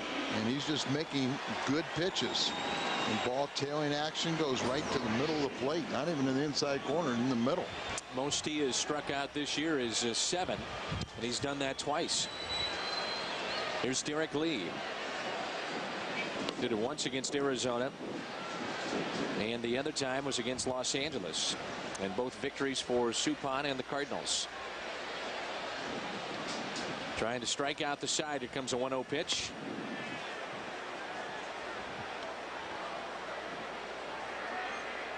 Lee is 1 for 2 on the night. Our official score gave Derek Lee a base hit back in the first on a hard hit ball that initially was ruled an error on Abraham Nunez and then changed to a base hit. Lee and Pujols for the batting championship down the stretch. And a ground ball hit to short. Eckstein across the diamond. And the Cubs go 1-2-3. Suppan has been terrific tonight through 6. Redbirds on top.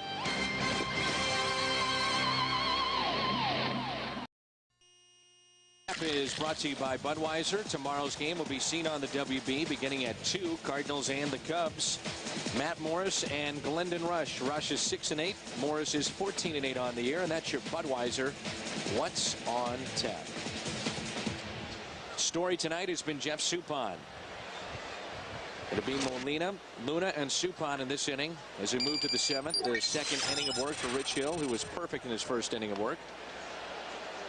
Did allow a 1-out walk, and then that was erased on a double play as the rain is starting to fall here at Wrigley.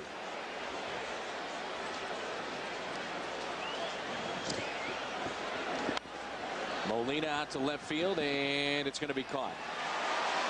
Merton makes the play, and that's the first out to start play here in the 7th. Hector Luna has grounded out to short and also struck out back in the 4th. The Cardinals knocked Mark Pryor out of this game after 5 innings. Gave up 6 hits, 3 runs, all earned, walked 1, and struck out 4. Surprised you haven't asked me to tell you about Hill. Well, fire away. I know you want to. It's on the tip of your tongue. But first, I've got to tell you, Kelly Holscher is tonight's merchandise winner in the Hyundai Long Drive Inning Sweepstakes. The Cardinals hit a home run. Kelly qualifies for the Hyundai Tucson drawing this month. And to register, visit the St. Louis area Hyundai dealer. Now fire away. He's a Boston kid. He was selected by the Cubs in the 4th round of the 2002 draft. 6'5", 205. He was selected by Baseball America as having the best curveball in the Cubs organization. And in 2003, he led the Northwest League with 99 strikeouts. So there you go. Looking for his first strikeout tonight. The 2-1 pitch. Now 2-2 as Luna spins away. He thought that was high and inside. Hector playing second base tonight. Cardinals jumped out to a 3-run lead after a half inning in this ball game. All the runs have been scored back in the 1st.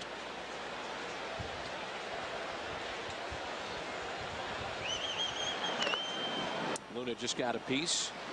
As Walker, Rodriguez, and Nunez all have RBIs. There's 4 hits in the 1st inning against Pryor as he threw a bunch of pitches, and that really set the tone for this game. The fans are bundled up here at Wrigley Field as it's getting rather cold, a little chilly. Luna ground ball to short. Perez will charge. Oh, and they just got Luna. Hustling down the line was Hector. Boy, he could fly. For a big man, he can get down the line.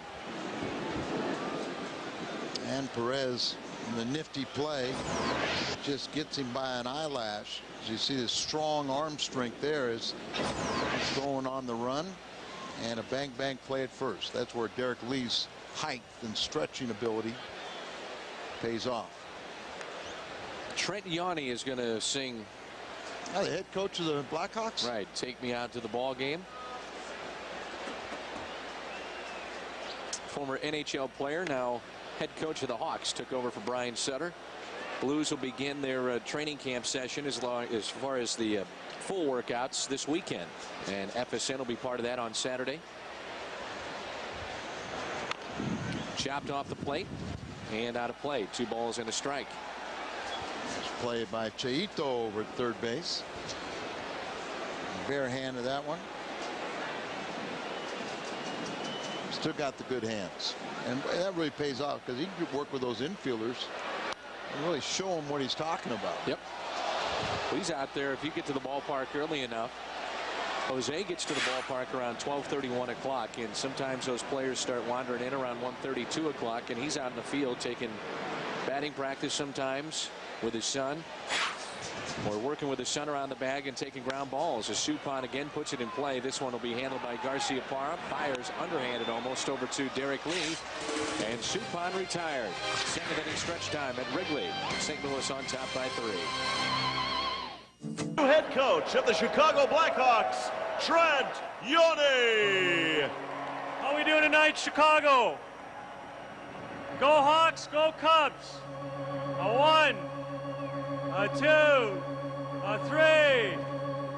Take me out to the ball game. Take me out to the crowd. Buy me some peanuts and Cracker Jack. I don't care if I'll never get back, so it's root for the.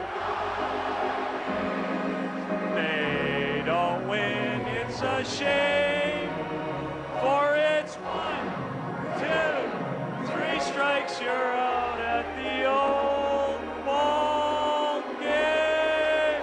Let's get some runs, Cubs. Go Hawks. A windy and slightly rainy night. And the Cubs trail the Cardinals 3-0 as the Cubs bat in the 7th inning. They have not gotten on base since the 3rd against Jeff Suppan. The new Blackhawks coach, Trent Yawney, in the booth with us. Training camp underway. Exhibition schedule starting this weekend here at home. And I am a huge hockey fan. And let me just say that very excited about the upcoming season. And I know you are as well. Yeah, it's really exciting. And I think the most exciting part is the fact that hockey's back. And I don't think anybody that's an athlete or a fan likes to see any sport out of work. And unfortunately, some things had to get settled, but it's great for it to be back, and I'm excited about being back in Chicago. 1-2 on Nomar. I wanted to ask you about some of the rules changes, but first about your team. Well, Nomar strikes out with a year off, and I know most, if not all, of the guys played somewhere, right, last year? I mean, how did it work with the guys who were not playing in the NHL? Well, the minor leagues obviously operated as usual, and I was in the minors for the whole year, and our minor league guys obviously played. The NHL veterans obviously were either playing in Europe or skating in some of the leagues around Canada and the U.S. So it's gonna take some time, and I mean, we've got to get some of those guys into some games because they've been out of hockey for a year. That was a heck of a play by Hector Luna.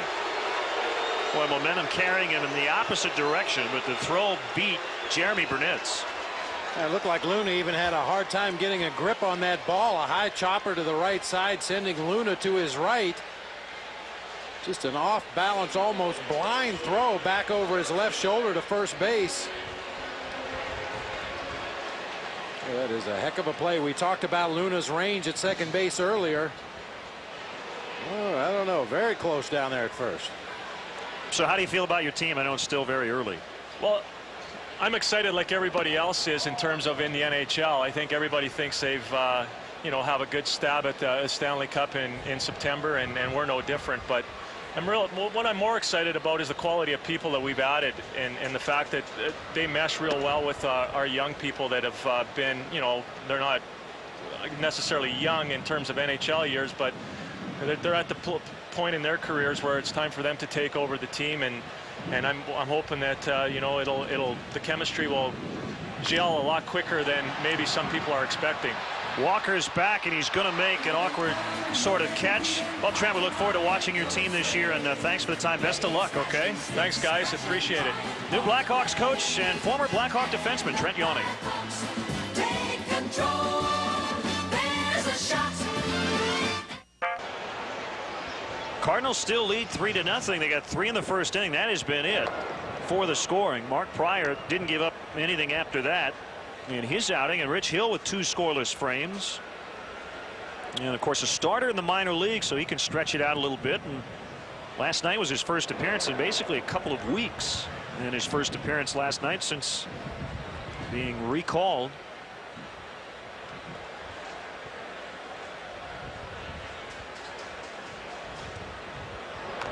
Eckstein bounces it foul. Just to follow up, we didn't have much time with Trent Yawney. We were talking to him during the break, and it's going to be a pretty tough team as well. Marty LaPointe, Matthew Barnaby. It'll be an aggressive team this year. Should be fun to watch. Well, you see the Astros leading Florida 3-0. They're trying to split that 4-game series. The Marlins won the first 2 games. But then Houston winning last night, an emotional night for Roger Clemens, who pitched on the day his mother passed away. The magic number for the Cardinals to win the division is 2. So even if they hold on and win this one here, they would need Houston to lose to clinch tonight. And I don't want to get into all of the minutia, but somebody was telling me, if the Phillies lose, you got the wild card, and the Cardinals would clinch a playoff spot. It's going to happen at some point. Just a matter of when. The Phillies are trailing at home to Atlanta 6-3. Fly ball down the left field line is out of play.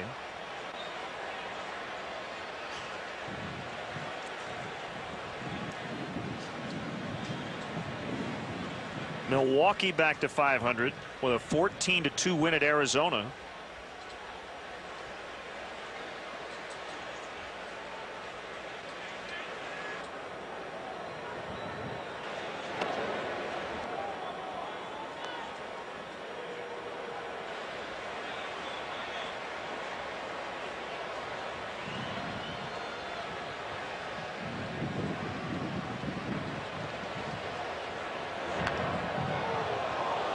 Pest. David Eckstein hanging in. Top of the hour once again. Let's pause for ID.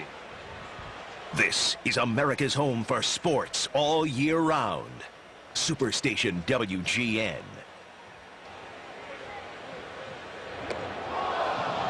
David Eckstein.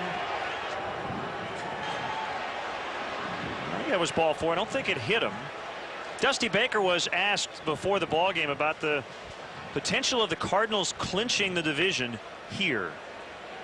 I don't like clinch on your ground, but you know, we could win and they could lose, and Houston could lose, they still clinch it. You know, there's nothing you can do about that. You know, so I ain't going to the party. You know what I mean? Well said.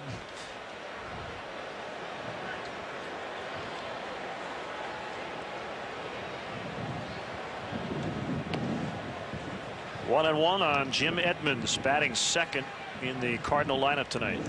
You know, Dusty doesn't want it to happen here at Wrigley Field, and he doesn't want to go to the party. But every manager has a grudging respect for those who are advancing on to the postseason. Because if anybody knows what a tough job it is to not only keep your team healthy, to push the right buttons, to put people in the right position to have a successful season, it's the other managers, and you have to appreciate the job that Tony La Russa and Bobby Cox and Bruce Bochy so far out there in the West, the job they've done to keep their teams on top of those divisions, as well as the teams that are still battling for that wild card spot.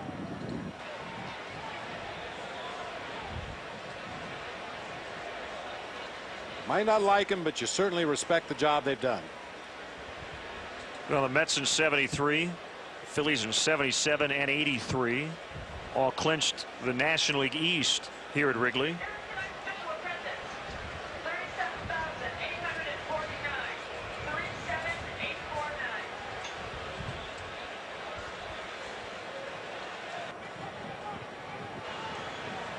$37,849 here tonight.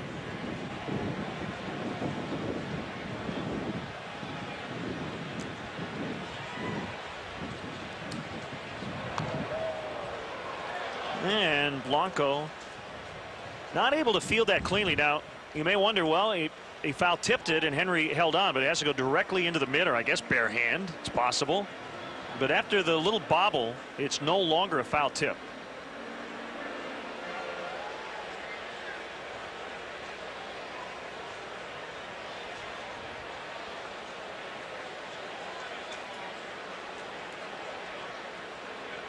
Kick and the pitch, it's outside.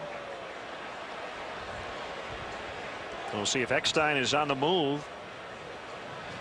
Well, La Russa likes to be aggressive when he can, and with a lead in this ball game, this would figure to be a good time to be aggressive, although Edmonds does strike out a lot. 129 times on the season. He was not running, and it's back-to-back walks. Time to check out our Honda Ridgeline game summary. Jeff Suppan really settling in. A couple of base runners in the first inning, but since just 2 base runners for the Cubs. Mark Pryor, 5 innings, 3 earned runs, all in the first inning. Don't forget to check out the all-new Honda Ridgeline, the only truck with a lockable in-bed trunk. Above all, it's a Honda. Right-hander Todd Wellemeyer will replace the left-hander Rich Hill. 3-0 St. Louis in the 8th. Marathon stage.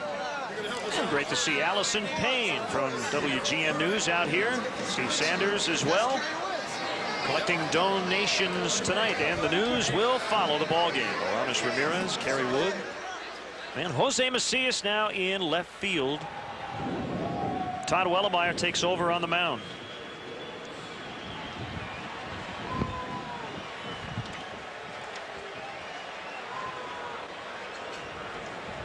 Two men on with nobody out, and Albert Pujols at the plate. It's been a while since we've seen Todd Wellemeyer as well. Last pitched on the 29th of August against the Dodgers. 3 1/3 inning in that ball game.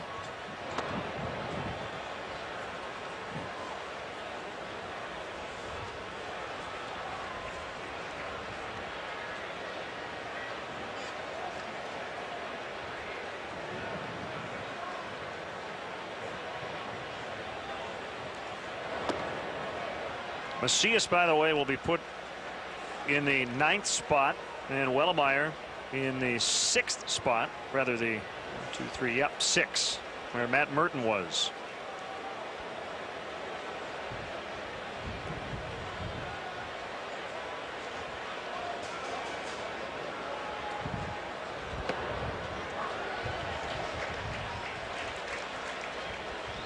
John Karanka is getting ready.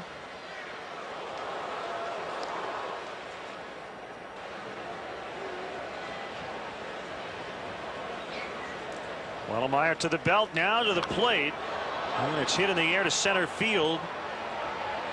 Hairston now racing in. It's going to drop. Will he get an out? No.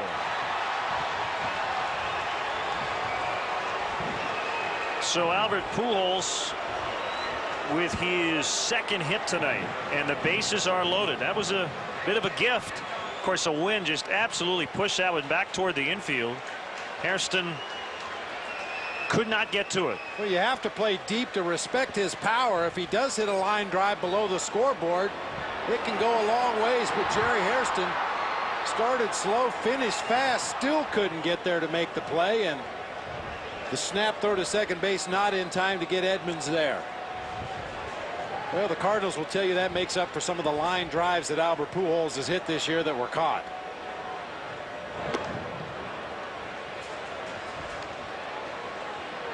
Well, in all kinds of trouble now for Wellemeyer. Back-to-back lefties Walker and Rodriguez. And he's 2-0 on Walker.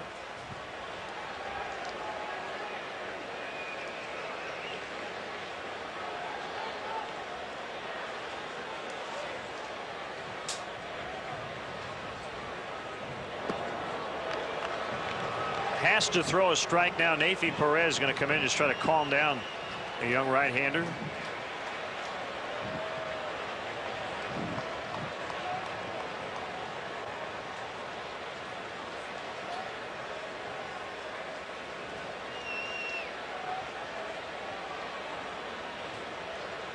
Walker rarely swings at a 3-0 pitch, but in this particular situation with the bases loaded, if he gets a cookie in a location he's looking for it, I expect him to let it fly.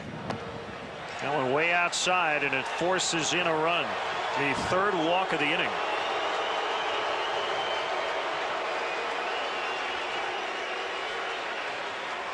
And that run will be charged to Rich Hill.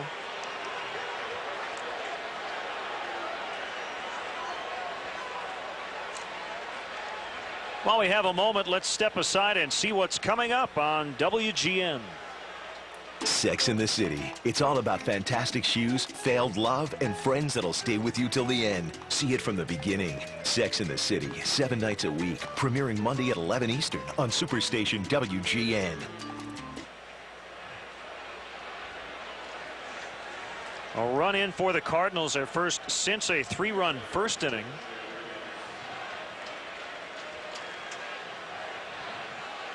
And they want some more. 3 men on with nobody out. 3 walks and a single.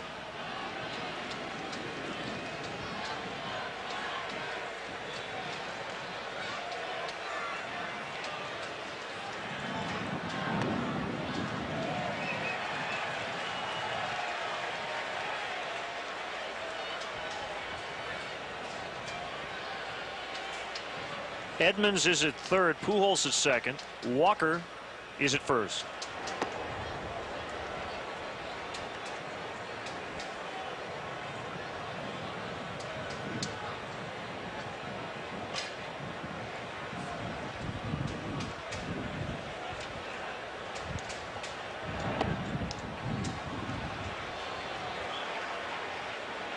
Rich Hill walked 3 in 2 innings plus.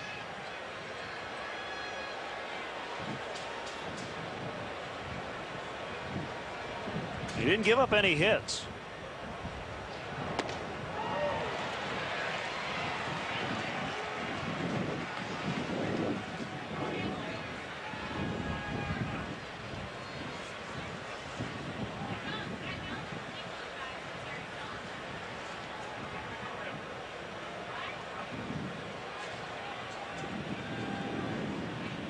Two on the way. Fly to left.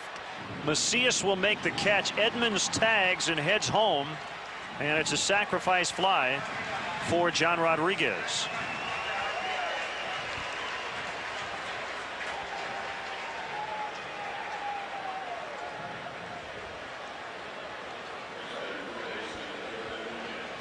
So you can close the book now on Rich Hill, charged with 2 runs in his 2 innings plus. That ball was hit just hard enough that Jose Macias had to hold his ground out there in left field. He really couldn't get a lot of momentum going into the throw to the plate, and Nomar just cut it off and allowed Edmonds to score.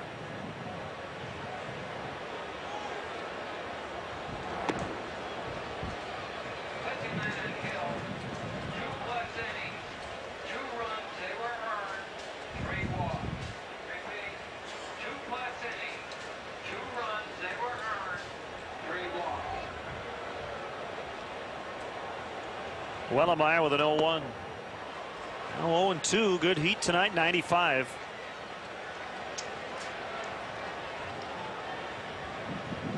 Cubs used 7 relievers last night. 2 nights ago, 4 scoreless innings for the Cubs bullpen. 4 innings last night, 6 runs. And tonight at this point, 2. And Abraham Nunez not happy with that call at all. But that's a second out. That's a low strike once again by Jim Wolf behind home plate, especially on 3rd strikes. He's been ringing hitters from both teams up on this pitch. Look at the front knee. It might have been high enough when it crossed the front of the plate, but certainly looked low by the time Henry Blanco received that pitch.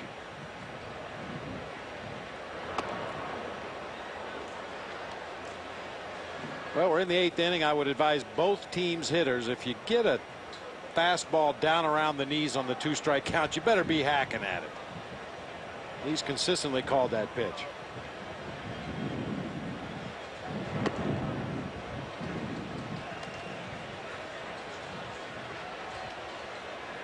Well, Jim Wolf is the older brother of Phillies lefty Randy Wolf.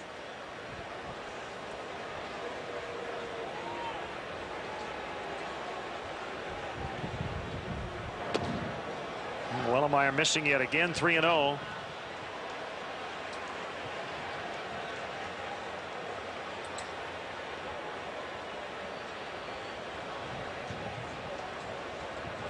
Two in for the Cardinals here in the 8th inning to stretch their lead to 5.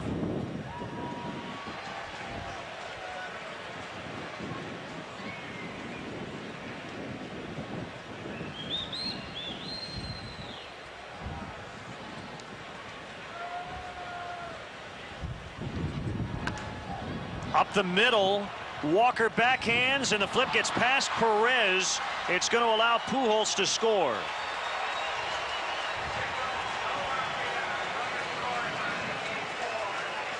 So a single, no RBI, as Pujols scores on the throwing error by Todd Walker.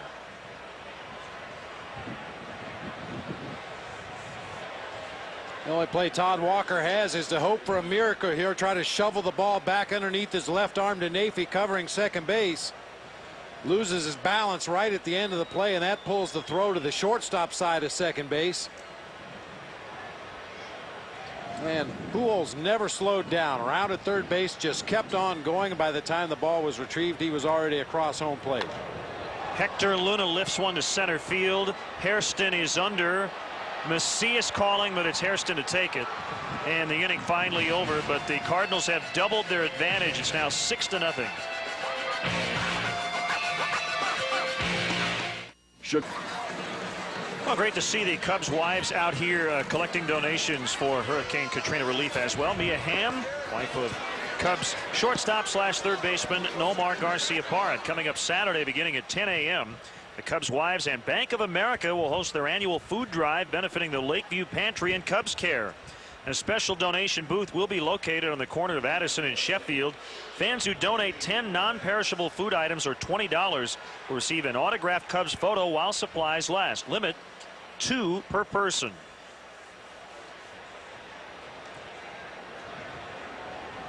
Now 6-0, and Nathan Perez takes a strike.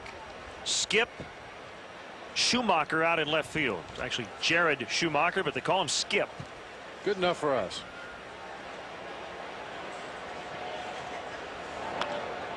And Nathan Perez shoots one into right. We have a Skip.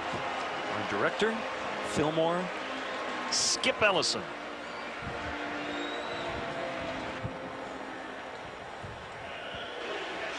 So Robert Fillmore, Skip Ellison. What's wrong with just Robert or Bob? We'll start calling him Bob. He is not a Bob.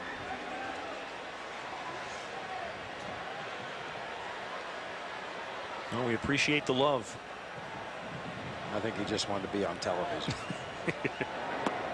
But we appreciate it nonetheless.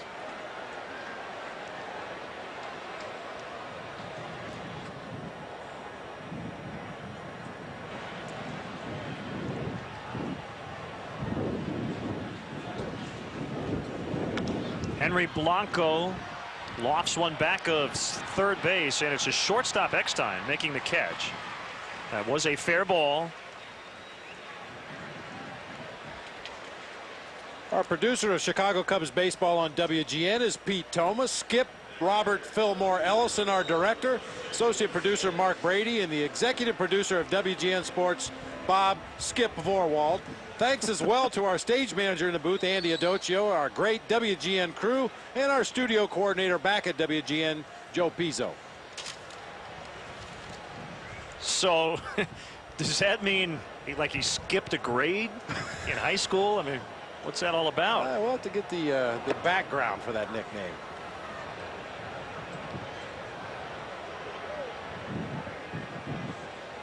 Classic movie about the dog. My Dog Skip. Could be. A movie that I can never watch again with my wife. In the hole, it's short, and Eckstein will get it over to second. Because you know what happens at the end, of course. And if you're a dog lover, it can be a bit sad. Al Reyes is up in the Cardinals bullpen.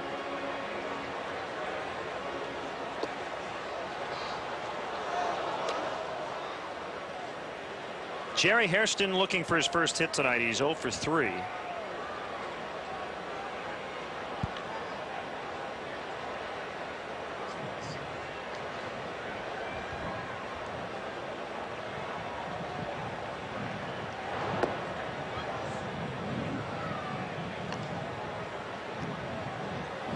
Cubs have had one base runner past first base. That was Derek Lee, who advanced to second in the first inning after a Nomar walk.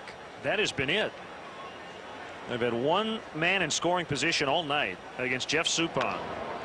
Comebacker towards center. Eckstein has it go off his glove, and everybody's safe. Base hit for Hairston.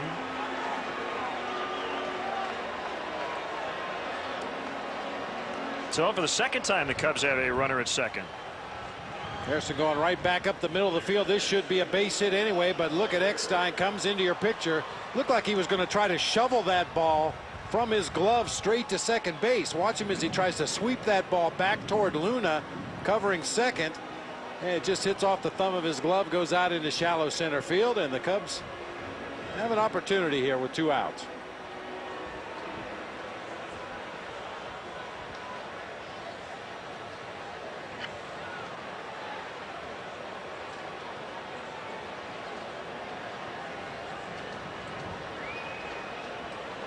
Todd Walker's 3 home runs away from a milestone. He has 97 in his career, 11 this year.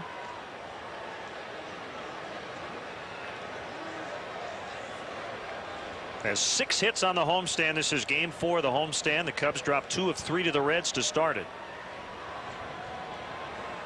And began the night 6 out in the wild card.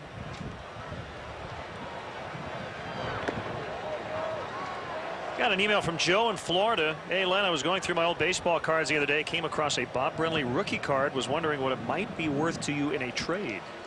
Ooh.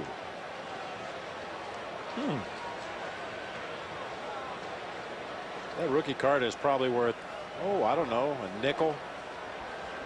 3 cents if it's signed. What makes it valuable is I'm on the card along with a left-handed pitcher by the name of Bob Tufts, who had a brief career in the major leagues with the Giants, and also with a guy that went on to have a pretty solid career, Chili Davis, one of the best switch hitters throughout the 80s and 90s. Well, Joe, as much as I'd love to have that card, I would rather have you benefit from the long-term appreciation on that rookie card. Someday it may shoot all the way up to 7 or 8 cents. Better hire a financial advisor right now, Joe.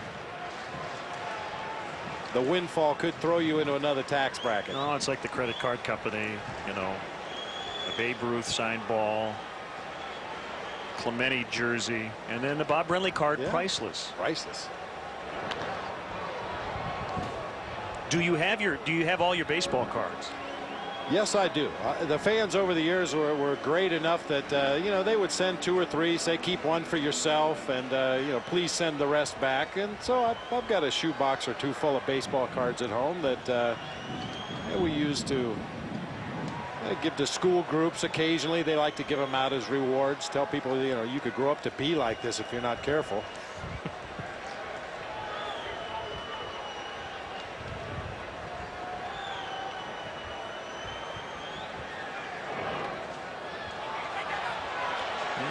Macias will go to third with Hairston holding at first.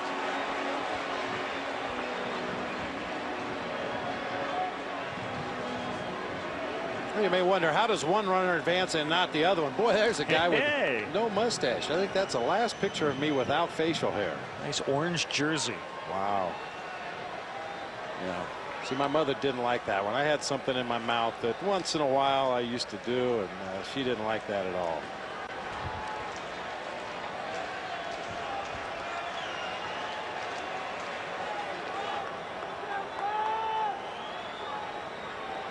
Three and 2, first and third. Hairston will be on the move here.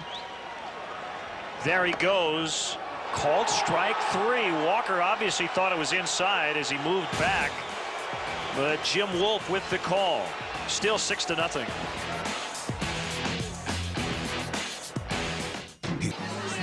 And John McDonough, Cubs Senior Vice President of Marketing and Broadcasting, entertaining the fans as well as collecting donations. 6-0 Cardinals. They bat here in the 9th inning. Boy, everybody from the Cubs family did such a tremendous job this afternoon. Great opportunity for the fans not only to donate to a very, very worthy cause, but get a chance to see some of their favorite players up close and personal, shake hands with a guy like Greg Maddux or Michael Barrett, Derek Lee. Just a great opportunity for the fans.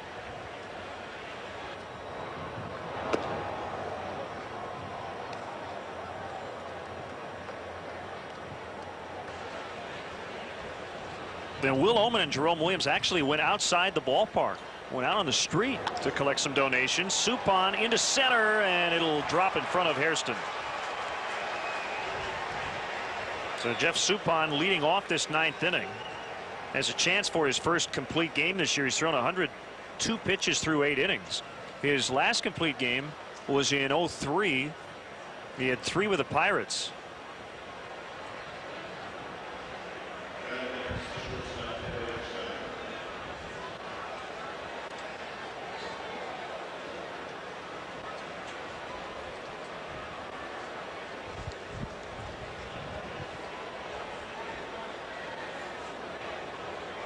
Wellemeyer to Eckstein, high, ball 1.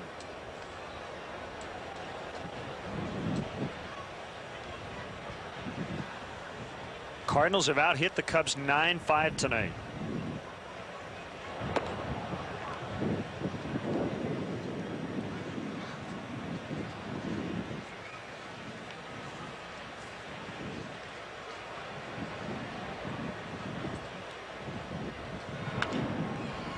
Fly to right.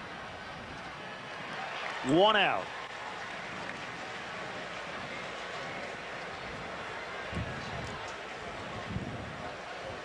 Edmonds has walked twice, officially 0 for 2, scored a run in the 8th. 3 in the first, 3 in the 8th for the Redbirds. The Cubs need 1 win this weekend to clinch the season series. Best the Cardinals can hope for is an 8-8 split. They'd have to win all 4 for that to happen. Last time the Cubs won a season series against the Cardinals was in 0-1.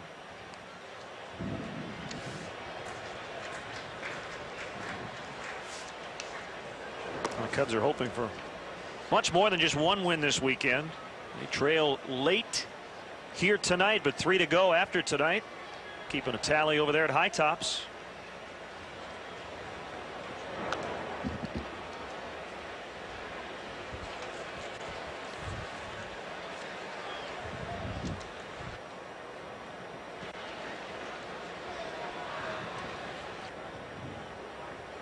And Joe Amiglio up atop the scoreboard, handling the wind and the rain and the elevation.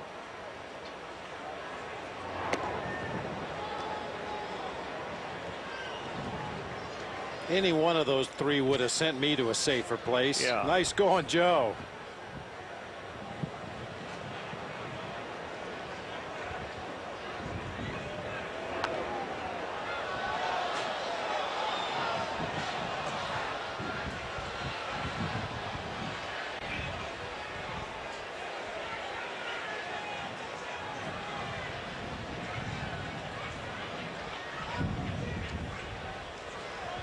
Cardinals are trying to beat Mark Pryor for the first time this year. And Edmonds gone and on strikes.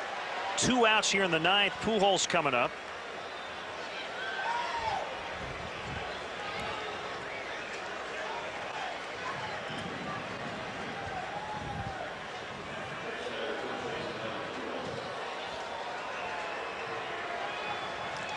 Chipper Jones with 2 home runs for Atlanta.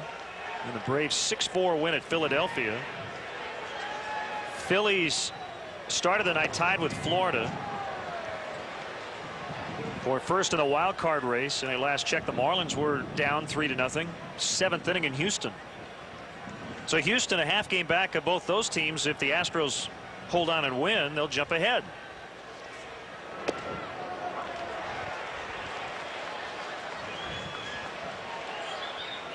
If that score holds, if this one holds, the Cardinals' magic number will be 1 for the NL Central title.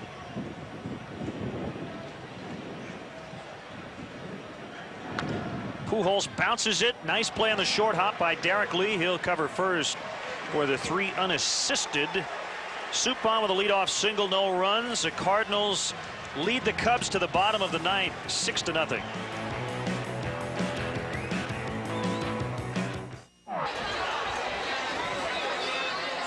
Well, Cubs superstar first baseman Derek Lee out collecting donations prior to the game. You can't miss him as he towers above just about everybody at 6'5". And if you would like to make a contribution to Hurricane Katrina relief, 800-508-2848. You can visit on the web, McCormickTribune.org, or you can mail to the address on your screen.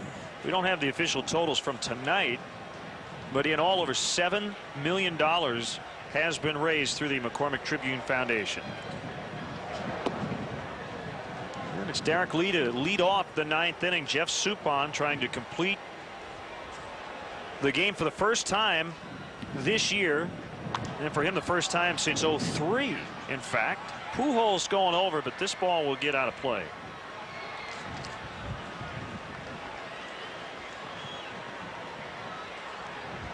Suppan with 15 career complete games, but none as a Cardinal.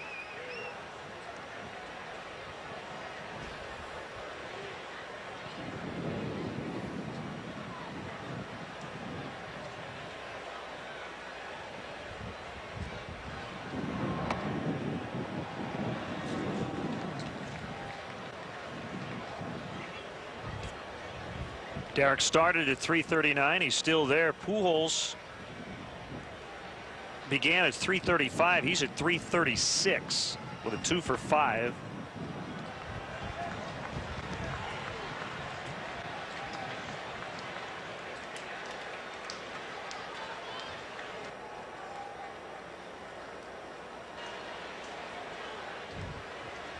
Derek has protection on the top of his left foot that was injured recently when he fouled the ball off it. 3-1 pitch to deep left field for Derek Lee, and the shutout is gone. He finds Waveland with his 43rd home run.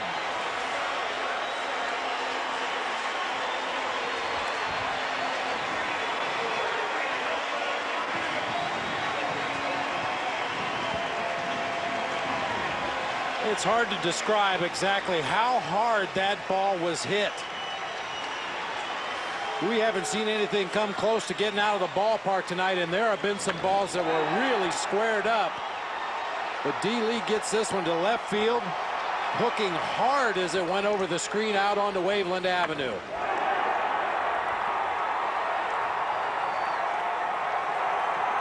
Wow. That's a big home run right there. And it's going to send Jeff Suppan to the showers. He pitched very well tonight. It's going to be Al Reyes when we come back to Wrigley. 6-1 St. Louis. Well, Nomar swinging at the first pitch from Al Reyes hit a high pop fly behind short, and David Eckstein made the catch, but a bit of a collision out there with Skip Schumacher. Oh, fortunately for David Eckstein, he's a little guy. He's short. Schumacher went right over the top here as Eckstein backpedals out into left field. Goes down for the play. Schumacher goes over the top. Looks like everybody's okay. I'm sure Tony La Russa's heart was in his throat there momentarily when he saw his starting shortstop and leadoff hitter go down, but quickly got back to his feet and manned his position. And this rain is now pushing a few fans under the upper deck. Those guys don't care. Wow. 1 and 2. The hardest it has rained all night.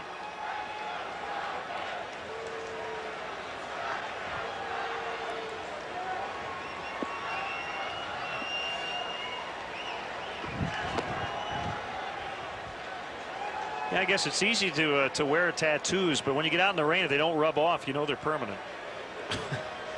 Well, that was dangerous. Very close. Looked like Schumacher hit him in the back of the head with his glove. Bernie finds the hole through the shift to the right side of second base and on into shallow center field.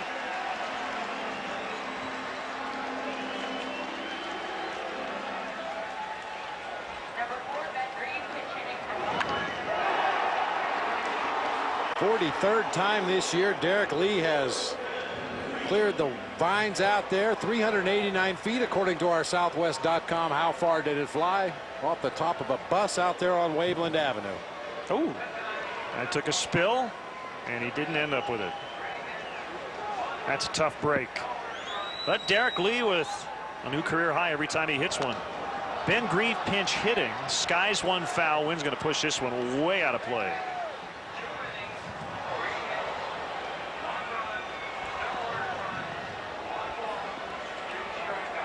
So Al Reyes called upon after Suppan gave up the leadoff homer here in the 9th inning.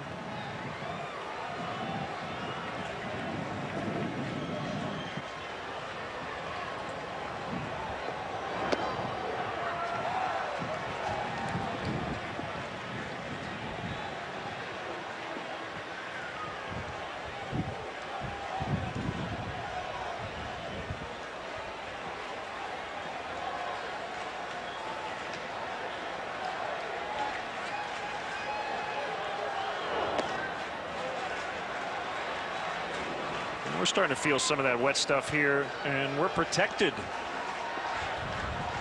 under the roof, but the wind is blowing so hard, pushing that rain straight in. Andy Marsh, the crew chief, No, he would like to see this game come to a conclusion here. So nothing worse than a rain delay in the 9th inning. So they're going to get this one in.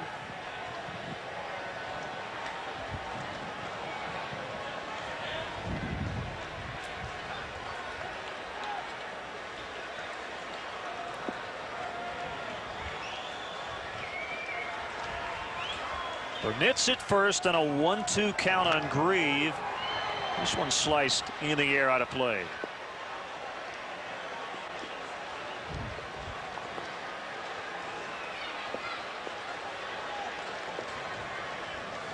Gonna get rid of that water that's dripping off the bill of his helmet.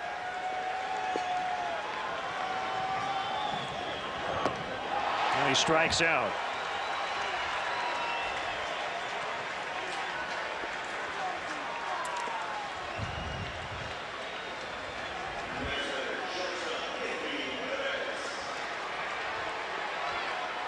Must have been reading the wrong forecast. I didn't think it was going to rain like this tonight.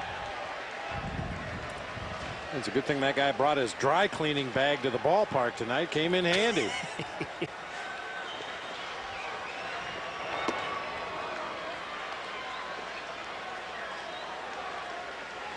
In a way, it's amazing that it just drizzled for as long as it did. Never really rained hard. Went on for a few hours. At times it looked like it was raining on one side of the ballpark but not the other, but just a very light mist the entire evening until now.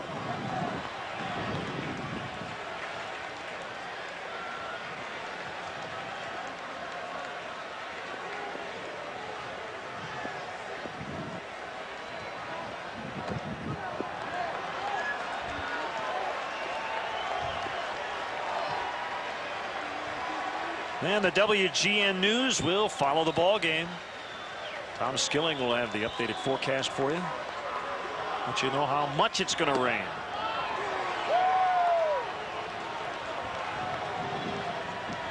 Came prepared. The hands-free umbrella.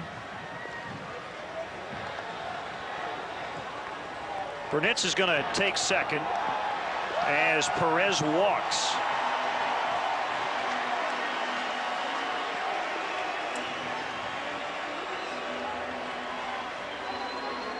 This is kind of an interesting situation from the Cardinals' perspective. You know, Al Reyes is not having a lot of fun right now, but he doesn't want to let the umpires know that he can't keep going because they're only 1 out away from finishing this one.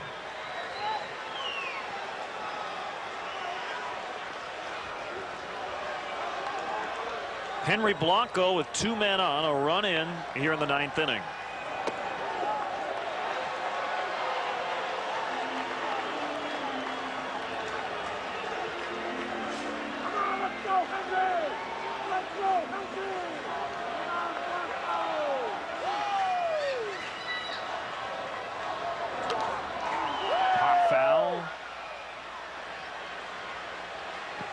And what if the Cubs continue to get base runners, maybe get a couple more runs, require a pitching change? Then they don't want to have their momentum stopped either.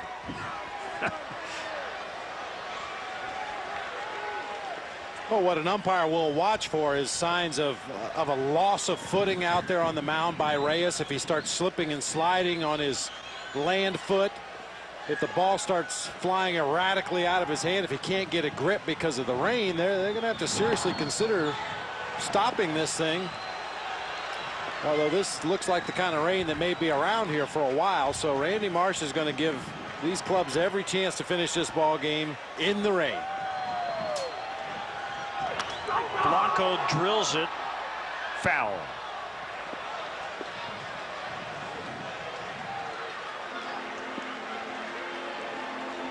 Guys in the bullpen without much protection.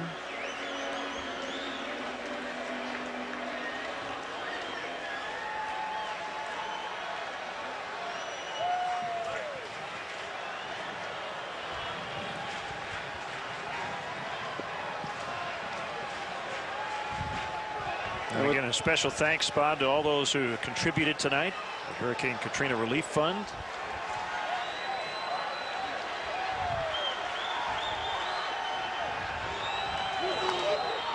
Popped up by Blanco. Molina and foul ground, dropped it. Yadier Molina battling the rain, the wind, couldn't find the ball as it landed, and it is an error on Molina, so the at-bat continues. I know you can empathize with him on this one. Terrible feeling. That rain comes from somewhere. It's beating right down into his eyes as he's trying to track that ball, looking up into the lights, the rain, the wind pushing the ball all over the place.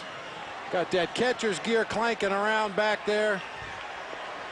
He was just hoping for help from his third baseman right there. Somebody call me off, please. And new life for the Cubs. It's 3-2 on Blanco.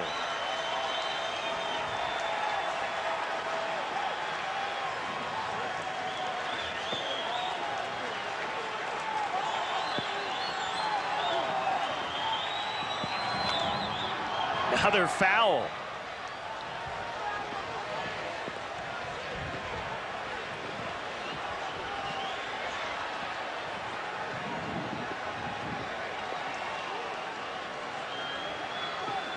This place may become a marsh before it's all said and done. Ooh.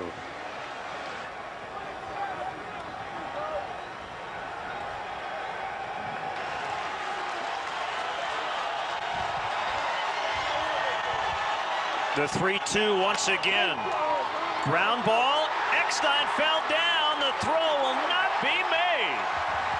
Well, that's the kind of thing now Randy Marsh is going to call for the tarp. I believe he's just calling for the grounds crew to come out and rake up some of the wet areas on the mound and at home plate. Try to give the hitters and the pitcher a little bit better footing and then continue on and try to complete this game.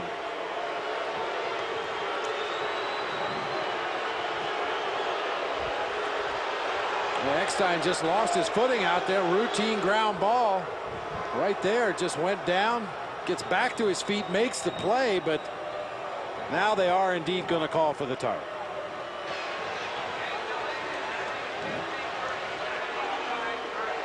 So we will have a rain delay, and the bases are loaded for the Cubs. They trail 6-1 in the ninth. Molina with the error, allowing the at-bat to continue. Eckstein then fell down on a ground ball to short.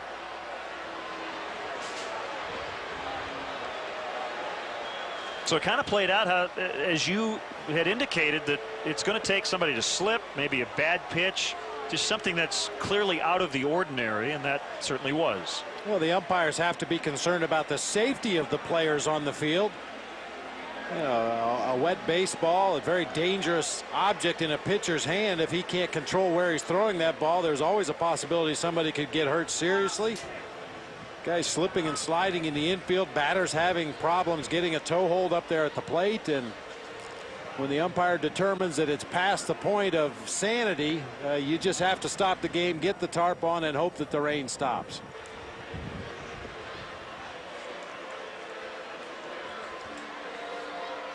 We'll take a quick break. It is 6-1 Cardinals, 2 outs, bottom of the ninth, and a rain delay here at Wrigley.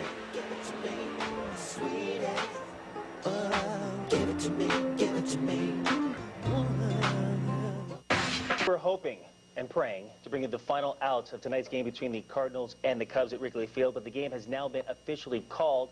We take you back out to Wrigley Field, where our Dan McLaughlin and Al Hrabosky are standing by. They brought you tonight's game here on FSM Midwest, a game that we were hoping would come to a complete and official conclusion that indeed would give the Cardinals at least a tie for the AL or the NL Central Division. Dan and Al are at Wrigley Field after a long night. The rain has called the game. Guys? Okay, Brent, thank you very much. 6-1 was the final. Rain delay, and obviously they called this thing. We don't know if the Cardinals are going to celebrate tonight or not. I don't know if the guys touched upon it in the studio, but the bottom line is the Cardinals are the Central Division champions of 2005. Yes, they are. And how that happens is the fact that now if Florida, well, first of all, Houston is now in the lead of the wild card. If Florida and Philadelphia win all the rest of their games, or one of them wins, they can only get to 93 wins. If the Cardinals lose every game, they have right now at 94 wins. They lose every game, they're still at 94. If Astros win every game, they're at 94, but the Cardinals have the best head-to-head matchup and record against Astros, so the Cardinals are the Central Division champions. And Jeff Suppan was terrific tonight, making a very strong push towards postseason play. Yeah, absolutely. He was outstanding. You know, he had great command. He kept the ball down. He got 7 strikeouts. He had 1 walk. He was very special. That's it. We're done. I'm hearing guys in my ear saying, wrap it up. Yeah, no, gone. Done. See Gone. ya. History. Cardinals win it. Back to you.